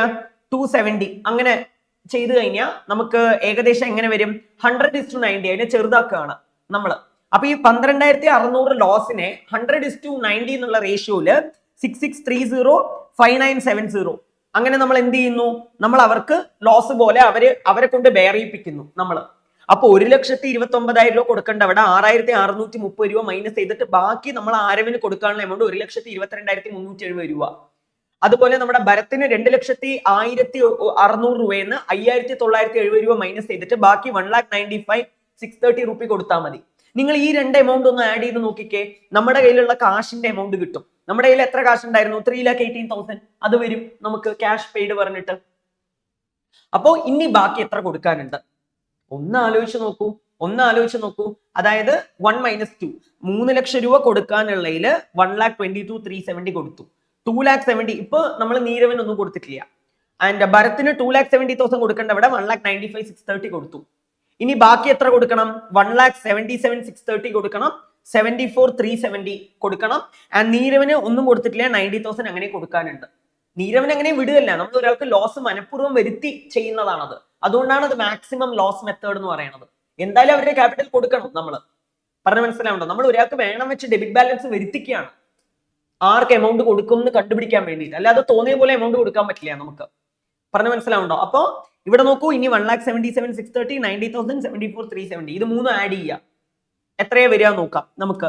1,77,630 പ്ലസ് 90,000 പ്ലസ് 74,370 ഇതെല്ലാം ആഡ് ചെയ്താൽ 3,42,000 വരും. 3,42,000 രൂപ കൊടുക്കാനുണ്ട്. ഇനി മൂന്നാമത്തെ റിയലൈസേഷൻ നമുക്ക് വിറ്റിട്ട് കിട്ടുന്നത് 2,82,000. 3,42,000 രൂപ കൊടുക്കാനുണ്ട്. അതിൽ 2,82,000 രൂപ നമുക്കിപ്പോ വിറ്റ് കിട്ടിയിട്ടുണ്ട്. എന്തായാലും ഡെഫിഷ്യൻസി വരും. അപ്പൊ നമുക്ക് ആ 3,42,000 കൊടുക്കാനുണ്ട്. പക്ഷെ നമ്മുടെ കയ്യിൽ 2,82,000 ഉള്ളൂ. അപ്പൊ വ്യത്യാസം എടുക്കാം. 2,82,000 60,000 രൂപ ഡെഫിഷ്യൻസി ഉണ്ട്. അപ്പൊ 60,000 ആദ്യം ലോസ് ആയിട്ട് നമ്മൾ എല്ലാ പാർട്ട്നേഴ്സിനെ എന്ത് ചെയ്യിപ്പിക്കാം? ബെയർ ചെയ്യിപ്പിക്കാം. ഇതാ പറഞ്ഞോ, 60,000 റേഷ്യോയില് ബെയർ ചെയ്യിപ്പിക്കും. അപ്പൊ അത്രയും അവർക്ക് കുറച്ച് കൊടുക്കാമല്ലോ നമുക്ക്. 30,000 ഒരാൾക്ക്, 18,000 ലോസ് ഒരാൾക്ക്, 12,000 ലോസ് ഒരാൾക്ക്. അപ്പൊ നമ്മൾ ഒരാൾക്ക് കൊടുക്കേണ്ട എമൗണ്ട് 1,47,630, 72,000, 62,370 എല്ലാവർക്കും സർപ്ലസ് തന്നെയാണ് വരുന്നത്. പറഞ്ഞു മനസ്സിലാവും? ഇതാണ് നമ്മൾ അവർക്ക് ക്യാഷ് ആയിട്ട് കൊടുക്കുക. അപ്പൊ നമ്മൾ ഈ 30,000, 18,000, 12,000 കൊടുക്കാൻ പറ്റിയില്ല അവർക്ക്. അപ്പൊ അതാണ് അവരുടെ റിയലൈസേഷൻ ലോസ്. നിങ്ങൾ ഒരു കാര്യം ശ്രദ്ധിച്ചോ, 30:18:12 എല്ലാം കൂടി ചെറുതാക്കിയാൽ എത്ര വരും? നമ്മള് എല്ലാം ഏതിൽ പോവും? 6 പോവില്ലേ? 5:3:2 അതന്നെയല്ലേ അവരുടെ റേഷ്യോ. ആ റേഷ്യോയിൽ വേണം ലോസ് വരാൻ. ഇങ്ങനെ വേണം നമ്മൾ ചെയ്യാൻ. എത്ര ഈസി നോക്കൂ, വളരെ ഈസി, അത്രേ ഉള്ളൂ. അപ്പൊ ആ പ്രോബ്ലം കഴിഞ്ഞു. നമുക്ക് ഇനി എന്തിനാ വെറുതെ വേസ്റ്റ് ചെയ്യുന്ന ടൈം? അടുത്ത ചോദ്യം നോക്കാം. നമുക്ക് നോക്കാം. From the following income and expenditure account and the balance sheet of a club, prepare its receipts and payment account and subscription account. Subscription account എടുത്ത് വരയ്ക്കാൻ പറഞ്ഞിട്ടുണ്ട്. അപ്പൊ അത് വരച്ച് കാണിക്കണം. For the year ended 31 March 2025. അപ്പൊ ഇൻകം ആൻഡ് എക്സ്പെൻഡിച്ചർ അക്കൗണ്ടാ തന്നിരിക്കണേ. അതിന് നമ്മൾ റെസിപ്റ്റ് ആൻഡ് പേയ്മെന്റ് അക്കൗണ്ട് കണ്ടുപിടിക്കണം. അപ്പൊ എല്ലാം ഉൾട്ടാ ചെയ്യണം. നമ്മൾ കൂടുതലും റെസിപ്റ്റ് ആൻഡ് പേയ്മെന്റ് അക്കൗണ്ട് തന്നിട്ട് അതിന് ഇൻകം ആൻഡ് എക്സ്പെൻഡിച്ചർ അക്കൗണ്ട് കണ്ടുപിടിക്കുന്നതാണ് കൂടുതൽ ചെയ്തിട്ടുണ്ടാവുക. ഇവിടെ ഇൻകം ആൻഡ് എക്സ്പെൻഡിച്ചർ അക്കൗണ്ട് തന്നിട്ട് അതിൽ നിന്ന് റെസിപ്റ്റ് ആൻഡ് പേയ്മെന്റ് അക്കൗണ്ട് കണ്ടുപിടിക്കാനാണ് നമ്മളോട് പറയുന്നത്. അപ്പൊ ആദ്യം ഒന്ന് വേഗം വായിച്ചു പോവാം. Upkeep of ground, printing, salary, depreciation on furniture, rent, subscription, ഇതിലൊക്കെ എന്തായാലും അഡ്ജസ്റ്റ്മെന്റ് വരും. Sale of news paper, lecture, entrance, miscellaneous income deficit ആണ്. And balance sheet, opening balance sheet തന്നിട്ടുണ്ട്. പോയ പ്രാവശ്യം നമുക്ക് എന്താ പറയുക, അഡ്വാൻസ് കിട്ടിയത് ഈ വർഷത്തിന് വേണ്ടിയിട്ട് പറഞ്ഞു മനസ്സിലാവണോ? 110 രൂപ. അപ്പൊ അത് പൊതുവേ നമ്മൾ എന്താ ചെയ്യുക? ആഡ് ചെയ്യും. പക്ഷെ ഇവിടെ മൈനസ് ചെയ്ത് കാണിക്കണം. കാരണം പൊതുവേ പോയ വർഷം കിട്ടിയ അഡ്വാൻസ് ഈ വർഷത്തേക്കുള്ളതാ. അത് ഇൻകം ആൻഡ് എക്സ്പെൻഡിച്ചർ അക്കൗണ്ടിൽ കണ്ടുപിടിക്കാൻ ആഡ് ചെയ്യണം. പക്ഷെ റെസിപ്റ്റ് ആൻഡ് പേയ്മെന്റ് അക്കൗണ്ട് ആണെങ്കിൽ ഓപ്പോസിറ്റ് അല്ലേ ചെയ്യേണ്ടത്? അപ്പൊ നമ്മൾ എന്ത് ചെയ്യണം? മൈനസ് ചെയ്യണം. അങ്ങനെ ചെയ്യണം. അതുപോലെ പോയ വർഷം ഔട്ട്സ്റ്റാൻഡിംഗ് ആയിട്ടുള്ളത് പോയ വർഷം ആഡ് ചെയ്തിട്ടുണ്ടാവും. അപ്പൊ ഈ വർഷം മൈനസ് ചെയ്യണം. അത് ഇൻകം ആൻഡ് എക്സ്പെൻഡിച്ചർ അക്കൗണ്ട് കണ്ടുപിടിക്കാൻ. പക്ഷെ ഇവിടെ income and expenditure account receipt and payment account കാണാൻ എന്ത് ചെയ്യണം? നമ്മൾ അതിനെ ആഡ് ചെയ്ത് കാണിക്കണം, പോയ വർഷത്തെ ഔട്ട്സ്റ്റാൻഡിങ്ങിനെ. ഇങ്ങനെ വേണം നമ്മൾ ചെയ്യാൻ. Hope it is clear to you എന്താണെന്നുള്ളത് പറഞ്ഞു മനസ്സിലായോ? ഇനി അടുത്ത എന്താ നോക്കിക്കോളൂ എല്ലാരും. ഇവിടെ വേറെ എൻട്രൻസ് ഫീ ഒക്കെ നമ്മൾ പോയ വർഷം തന്നെ എന്ത് ചെയ്തിട്ടുണ്ട്? ക്യാപിറ്റലൈസ് ചെയ്തിട്ടുണ്ട്. ക്ലിയർ? ഇവിടെ ഒരു minute. Subscription, capital, balance sheet തന്നിട്ടുണ്ട്. പ്രൈസ് ഫണ്ട്, ജനറൽ ഫണ്ട് എല്ലാം ഉണ്ട്. Less deficit. അപ്പോ എനിക്ക് തോന്നുന്നു ഇവിടെ നമ്മളോട് ഇത് തന്നിരിക്കുന്നത് ക്ലോസിംഗ് ബാലൻസ് ഷീറ്റ് ആണ്. നമുക്ക് നമ്മുടെ വർഷം 2024-25. അപ്പോ ബാലൻസ് ഷീറ്റ് 31 മാർച്ച് 2025 അത് ഈ വർഷത്തെയാണ്. It is not opening balance sheet, it is closing balance sheet. അപ്പൊ പറഞ്ഞതിലൊരു കാര്യം, സബ്സ്ക്രിപ്ഷൻ റിസീവ്ഡ് ഇൻ അഡ്വാൻസ് ഈ വർഷം കിട്ടിയതാണ്. ഈ വർഷം കിട്ടിയത് അടുത്ത വർഷത്തേക്ക് വേണ്ടിയിട്ടാണ്. അപ്പൊ അതിനെ നമ്മൾ പൊതുവെ എന്ത് ചെയ്യും? മൈനസ് ചെയ്ത് കാണിക്കും. പക്ഷെ ഇവിടെ റെസിപ്റ്റ് ആൻഡ് പേയ്മെന്റ് അക്കൗണ്ട് കാണാൻ എന്ത് ചെയ്യണം? ആഡ് ചെയ്ത് കാണിക്കണം. അതുപോലെ ഈ വർഷത്തെ ഔട്ട്സ്റ്റാൻഡിംഗ് 770. പൊതുവെ ഈ വർഷത്തെ ഔട്ട്സ്റ്റാൻഡിങ്ങിനെ നമ്മൾ ആഡ് ചെയ്യും. പക്ഷെ എന്ത് ചെയ്യണം? നമ്മൾ ഇവിടെ മൈനസ് ചെയ്ത് കാണിക്കണം. അപ്പോ സബ്സ്ക്രിപ്ഷൻ ചെയ്യുമ്പോൾ ഇവിടെ നമുക്ക് സബ്സ്ക്രിപ്ഷൻ ആയിട്ട് എത്രയുണ്ട്? 19,052 ഉണ്ട്. 19,052 രൂപയുണ്ട്. അതിന്റെ കൂടെ സബ്സ്ക്രിപ്ഷൻ റിസീവ്ഡ് ഇൻ അഡ്വാൻസ് ആയിട്ട് 110 രൂപ നമ്മൾ ആഡ് ചെയ്യും. അതുപോലെ സബ്സ്ക്രിപ്ഷൻ ഈ വർഷത്തെ ഔട്ട്സ്റ്റാൻഡിംഗ് 770 മൈനസ് ചെയ്യും. എല്ലാം ഓപ്പോസിറ്റ് ചെയ്യണം നമ്മൾ. അപ്പോ 19,052 പ്ലസ് 110 മൈനസ് 770 എല്ലാം കൂടി ചെയ്താൽ എത്ര വരും? 18,392. ഇതാണ് വരുന്നത് നമുക്ക്. ഇതാണോ ആൻസറിൽ കിട്ടിയിരിക്കണതെന്നൊന്ന് നമുക്കൊന്ന് നോക്കാം. ഓക്കെ, ജസ്റ്റ് ഒന്ന് നോക്കിക്കോളൂ. റെസീപ്റ്റ്സ് ആൻഡ് പേയ്മെന്റ് അക്കൗണ്ടിൽ ജസ്റ്റ് ഒന്ന് നോക്കാം. വേറെ എന്തെങ്കിലും വിട്ടുപോയിട്ടുണ്ടോ എന്ന് നോക്കാം കേട്ടോ. നമുക്ക് subscription received in advance 19,052 income and expenditure account just ഒന്ന് നോക്കിക്കോളൂ. റെസീപ്റ്റ് ആൻഡ് പേയ്മെന്റ് അക്കൗണ്ട് അതേ എമൗണ്ട് തന്നെയാണ് വരുന്നത്. ജസ്റ്റ് ഒന്ന് നോക്കാം നമുക്ക്. ഓക്കെ, മേ ബി പോയ വർഷത്തെ എന്തെങ്കിലും അഡീഷണൽ ഇൻഫർമേഷനിൽ തന്നിട്ടുണ്ടോ നോക്കാം കേട്ടോ. നമുക്ക് ജസ്റ്റ് ഇവിടെ ഈ ഒരു കാര്യമുണ്ട്. Subscription outstanding in 2023-24 880. അപ്പോ ഇപ്പൊ 18,392 വന്ന് നിന്നത്. അതിന്റെ കൂടെ പോയ വർഷത്തെ ഔട്ട്സ്റ്റാൻഡിംഗ് ആണ് 880. പോയ വർഷത്തെ ഔട്ട്സ്റ്റാൻഡിംഗ് പോയ വർഷം ആഡ് ചെയ്തിട്ടുണ്ടാവും. ഈ വർഷം നമ്മൾ എന്ത് ചെയ്യണം? നമ്മൾ മൈനസ് ചെയ്ത് കാണിക്കണം. പക്ഷേ ഇൻകം ആൻഡ് എക്സ്പെൻഡിച്ചർ അക്കൗണ്ട് ആണെങ്കിൽ ഇത് ഇൻകം ആൻഡ് എക്സ്പെൻഡിച്ചർ അക്കൗണ്ടിൽ നിന്ന് റെസിപ്റ്റ് ആൻഡ് പേയ്മെന്റ് അക്കൗണ്ടാണ് നമ്മൾ കണ്ടുപിടിക്കേണ്ടത്. അപ്പൊ നമ്മൾ എന്ത് ചെയ്യണം? 880 നമ്മൾ ആഡ് ചെയ്ത് കാണിക്കണം. അതുപോലെ ഫോർ 2024-2025 എന്ന് പറയുന്നത് ഈ വർഷത്തെ ഔട്ട്സ്റ്റാൻഡിംഗ് ആണ് 770. അത് ഓൾറെഡി നമ്മൾ ചെയ്തു കഴിഞ്ഞു. പിന്നെ subscription received in advance in 2023-24 എന്ന് വെച്ചാൽ പോയ വർഷം അഡ്വാൻസ് കിട്ടിയത് 220. അപ്പൊ അതിനെ നമ്മൾ ഈ വർഷം മൈനസ് ചെയ്ത് കാണിക്കാറുണ്ട്. പക്ഷെ അതിനെ എന്ത് ചെയ്ത് കാണിക്കണം? പൊതുവെ നമ്മൾ അത് പോയ വർഷം കിട്ടി പറഞ്ഞിട്ട് ഈ വർഷം ആഡ് ചെയ്ത് കാണിക്കും. ഈ വർഷം നമ്മൾ അതിനെ എന്ത് ചെയ്യണം? മൈനസ് ചെയ്ത് കാണിക്കണം. അപ്പൊ എന്ത് ചെയ്യണം? 220 നമ്മൾ മൈനസ് ചെയ്ത് കാണിക്കും. ജസ്റ്റ് ഒന്ന് നോക്കൂ, +880 -220 അപ്പോൾ 19052. അതന്നെയാണ് നമുക്ക് ആൻസർ കിട്ടുക. ജസ്റ്റ് ഒന്ന് ചെക്ക് ചെയ്യാം. 19052 കണ്ടോ, 19052. ഇതൊരു അക്കൗണ്ട് ആയിട്ട് നിങ്ങൾ ഉണ്ടാക്കിയാൽ മതി. Hope it is clear to you. So നമുക്കൊരു കാര്യം ചെയ്യാം, നമുക്ക് അഡീഷണൽ ഇൻഫർമേഷൻ ഡീൽ ചെയ്യാം. അപ്പൊ അതായിരിക്കും കുറച്ചുകൂടി നല്ലത്. സോ ഇവിടെ അത് നോക്കൂ, അപ്കീപ്പ് ഓഫ് ഗ്രൗണ്ട് ₹660 രൂപ ആൻഡ് പ്രിന്റിംഗ് ₹264 രൂപ റിലേറ്റിംഗ് ടു 2023-24 എന്ന് വെച്ചാൽ പോയ വർഷം ഔട്ട്സ്റ്റാൻഡിംഗ് ആയി നിൽക്കുന്നത്. വെർ പെയ്ഡ് ഇൻ 2024-25 ഈ വർഷം പേ ചെയ്തു. അപ്പൊ നമ്മൾ ഉണ്ടാക്കുന്ന റെസിപ്റ്റ് ആൻഡ് പേയ്മെന്റ് അക്കൗണ്ട് അല്ലേ. റെസിപ്റ്റ് ആൻഡ് പേയ്മെന്റ് അക്കൗണ്ട് എന്ന് പറയുന്നത് ക്യാഷ് ബുക്കിന് സമാനമല്ലേ. അപ്പൊ ക്യാഷ് ആയിട്ട് ഉള്ളിലോട്ട് വന്നതും ക്യാഷ് ആയിട്ട് പുറത്തോട്ട് പോയതും ഇതെല്ലാം നമ്മൾ കാണിക്കണം എന്നുള്ളതല്ലേ സാരം. അപ്പൊ ഓബ്വിയസ്ലി അപ്കീപ്പ് ഓഫ് ഗ്രൗണ്ട് 660, നമ്മള് ഗ്രൗണ്ടിന്റെ എമൗണ്ട് എത്രയുണ്ടെന്ന് നോക്കാം. നമുക്ക് ഇവിടെ ഇൻകം ആൻഡ് എക്സ്പെൻഡിച്ചർ 11,000. അപ്പൊ അതിന്റെ കൂടെ പോയ വർഷത്തെ എമൗണ്ട് ഈ വർഷം ആഡ് ചെയ്ത് കൊടുത്തു പറഞ്ഞു കഴിഞ്ഞാൽ ആ 660 ആഡ് ചെയ്യണം നമ്മള്. അപ്പൊ 11,000 + 660 പോയ വർഷമായിരിക്കും അത് നമ്മൾ ആഡ് ചെയ്ത് കാണിച്ചിട്ടുണ്ടാവുക. ഈ വർഷം അത് മൈനസ് ചെയ്യണം എന്നാണ്. പക്ഷെ ഇത് നമ്മൾ റെസിപ്റ്റ് ആൻഡ് പേയ്മെന്റ് അക്കൗണ്ട് ഉണ്ടാക്കണ കാരണം കൊണ്ട് നമ്മൾ എന്ത് ചെയ്യണം, ആഡ് ചെയ്ത് കാണിക്കണം. അപ്പൊ ആൻസർ 11,660 വരും. അതുപോലെ പ്രിന്റിംഗ് നോക്കൂ, 1,100 ആണ്. പ്രിന്റിംഗിന്റെ എമൗണ്ട് നോക്കൂ, ഒരു മിനിറ്റ്. പ്രിന്റിംഗിന്റെ എമൗണ്ട് ഇവിടെ എത്രയുണ്ട്, 264. അപ്പൊ ആ 1,100 കൂടി 264 ആഡ് ചെയ്തിട്ട് അതും എമൗണ്ട് ആയിട്ട് റെസിപ്റ്റ് ആൻഡ് പേയ്മെന്റ് അക്കൗണ്ടിന്റെ പേയ്മെന്റ് സൈഡ് കാണിക്കണം. And 1/4 of the entrance fee has been capitalized by transfer to general fund. ഈ എൻട്രൻസ് ഫീസിന്റെ എമൗണ്ടിന്റെ 1/4 ഭാഗം ക്യാപിറ്റലിന്റെ കൂടെ ആഡ് ചെയ്തിട്ടുണ്ടെന്ന് എന്ന് വെച്ചാൽ 715 രൂപ. ഇവിടെ ചോദ്യത്തിൽ നിങ്ങൾക്ക് കാണുന്നുണ്ടാവും 715 രൂപ 1/4 എമൗണ്ട് ക്യാപിറ്റലിന്റെ കൂടെ ആഡ് ചെയ്തിട്ടുണ്ട്. അപ്പൊ ബാക്കി 3/4 എമൗണ്ട് ആണ് ഇൻകം ആൻഡ് എക്സ്പെൻഡിച്ചറിൽ. റെസിപ്റ്റ് ആൻഡ് പേയ്മെന്റ് അക്കൗണ്ടിൽ അങ്ങനെയൊക്കെ ഒരു കോൺസെപ്റ്റ് ഉണ്ടോ? കിട്ടിയ മൊത്തം എമൗണ്ട് നമ്മൾ കാണിക്കില്ലേ, 1/4 3/4 അങ്ങനെയൊന്നും ഇല്ലല്ലോ. അപ്പോ മൊത്തത്തിലുള്ള ഇപ്പൊ ഫോർ എക്സാമ്പിൾ 750 എന്നുള്ളത് 1/4 ആണെങ്കിൽ അതിന്റെ 4/1 ഓപ്പോസിറ്റ് എടുത്ത 2860 ആ എമൗണ്ട് ആണ് നമ്മൾ റെസിപ്റ്റ് ആൻഡ് പേയ്മെന്റ് അക്കൗണ്ടിലെ എൻട്രൻസ് ഫീ എന്ന് പറഞ്ഞിട്ട് കണ്ടോ, അതാ 2860 ആ എമൗണ്ട് ആണ് നമ്മൾ കാണിക്കേണ്ടത്. Hope it is clear to you. അടുത്തത് നെക്സ്റ്റ് എന്താ നോക്കിക്കോളൂ. ഇങ്ങനെ ഓരോന്നും അഡീഷണൽ ഇൻഫർമേഷൻ ആയിട്ട് ഡീൽ ചെയ്ത് കഴിഞ്ഞാൽ ബാക്കിയുള്ളത് കട്ട് കോപ്പി പേസ്റ്റ് ആയിട്ട് എടുത്താൽ മതി. നമ്മൾ സബ്സ്ക്രിപ്ഷന്റെ കാര്യങ്ങളൊക്കെ നമ്മൾ ഓൾറെഡി ഡീൽ ചെയ്ത് കഴിഞ്ഞു. ഇനി അടുത്ത് നോക്കൂ, furniture was purchased during the year. ഈ വർഷമാണ് നമ്മൾ ഫർണിച്ചർ വാങ്ങിച്ചിരിക്കണേന്ന്. അതിലൊരു ലോജിക് ഉണ്ട്. അതെന്താണെന്നറിയോ? നിങ്ങൾ ഇവിടെ നോക്കൂ, ഫർണിച്ചർ ആയിട്ട് ബാലൻസ് ഷീറ്റിൽ എത്രയുള്ളത്, 9,900. ഇത് ക്ലോസിംഗ് ബാലൻസ് ഷീറ്റ് അല്ലേ. അപ്പൊ ക്ലോസിംഗ് ബാലൻസ് ഷീറ്റ് ആണെങ്കിൽ ഡിപ്രീസിയേഷൻ കഴിഞ്ഞിട്ടുള്ള എമൗണ്ട് ആയിരിക്കില്ലേ. നേരെ ഇൻകം ആൻഡ് എക്സ്പെൻഡിച്ചർ അക്കൗണ്ട് നോക്കൂ. ഇൻകം ആൻഡ് എക്സ്പെൻഡിച്ചർ അക്കൗണ്ടിൽ ഡിപ്രീസിയേഷൻ ഓൺ ഫർണിച്ചർ എത്രയുണ്ട്, 1,100. അപ്പൊ ഡിപ്രീസിയേഷന് മുന്നേ ഉള്ള ഫർണിച്ചർ അല്ലേ നമ്മൾ വാങ്ങിച്ചിട്ടുണ്ടാവുക. അപ്പൊ 9,900ന്റെ കൂടെ ഓൾറെഡി മൈനസ് ചെയ്ത 1,100 നമ്മൾ തിരിച്ച് ആഡ് ബാക്ക് ചെയ്യണം. അപ്പോ 9,900ന്റെ കൂടെ 1,100 നമ്മൾ ആഡ് ചെയ്ത് കഴിഞ്ഞാൽ ബാക്കി 11,000 ആണ് നമുക്കുള്ളത്. ആ 11,000 ആണ് നമ്മൾ എന്ത് ചെയ്യേണ്ടത്, ഫർണിച്ചർ ആയിട്ട് നമ്മൾ പർച്ചേസ് ചെയ്തതായിട്ട് റെസിപ്റ്റ് ആൻഡ് പേയ്മെന്റ് അക്കൗണ്ടിൽ കാണിക്കേണ്ടത്. ഇവിടെ നോക്കൂ, ഫർണിച്ചറിന്റെ എമൗണ്ട് ഞാൻ പറഞ്ഞ പോലെ 11,000 വന്നില്ലേ. എത്ര ഈസി നോക്കൂ, അത്രേ ഉള്ളൂ, ഇത്ര മാത്രമേ ഉള്ളൂ. ഇനി എന്താ കാര്യങ്ങളൊക്കെ, ബാക്കിയുള്ള പ്രത്യേകിച്ച് ഒന്നുമില്ല. ഏകദേശം ലെക്ചർ ഫീ ഒക്കെ അതേപോലെ എഴുതി വെക്കും. Sale of old news paper റെസിപ്റ്റിൽ എഴുതി വെക്കും. സബ്സ്ക്രിപ്ഷൻ അതേ എമൗണ്ട് തന്നെയാണ്. അത് എങ്ങനെ വന്നു എന്നുള്ളത് ഞാൻ പറഞ്ഞു തന്നു. എൻട്രൻസ് ഫീയുടെ എമൗണ്ട് നമ്മളിപ്പോൾ കണ്ടുപിടിച്ചു. മിസ്സലേനിയസ് ഇൻകം അതുപോലെ എഴുതി വെക്കും. പിന്നെ ഡിപ്രീസിയേഷൻ എഴുതേണ്ട ആവശ്യമില്ല.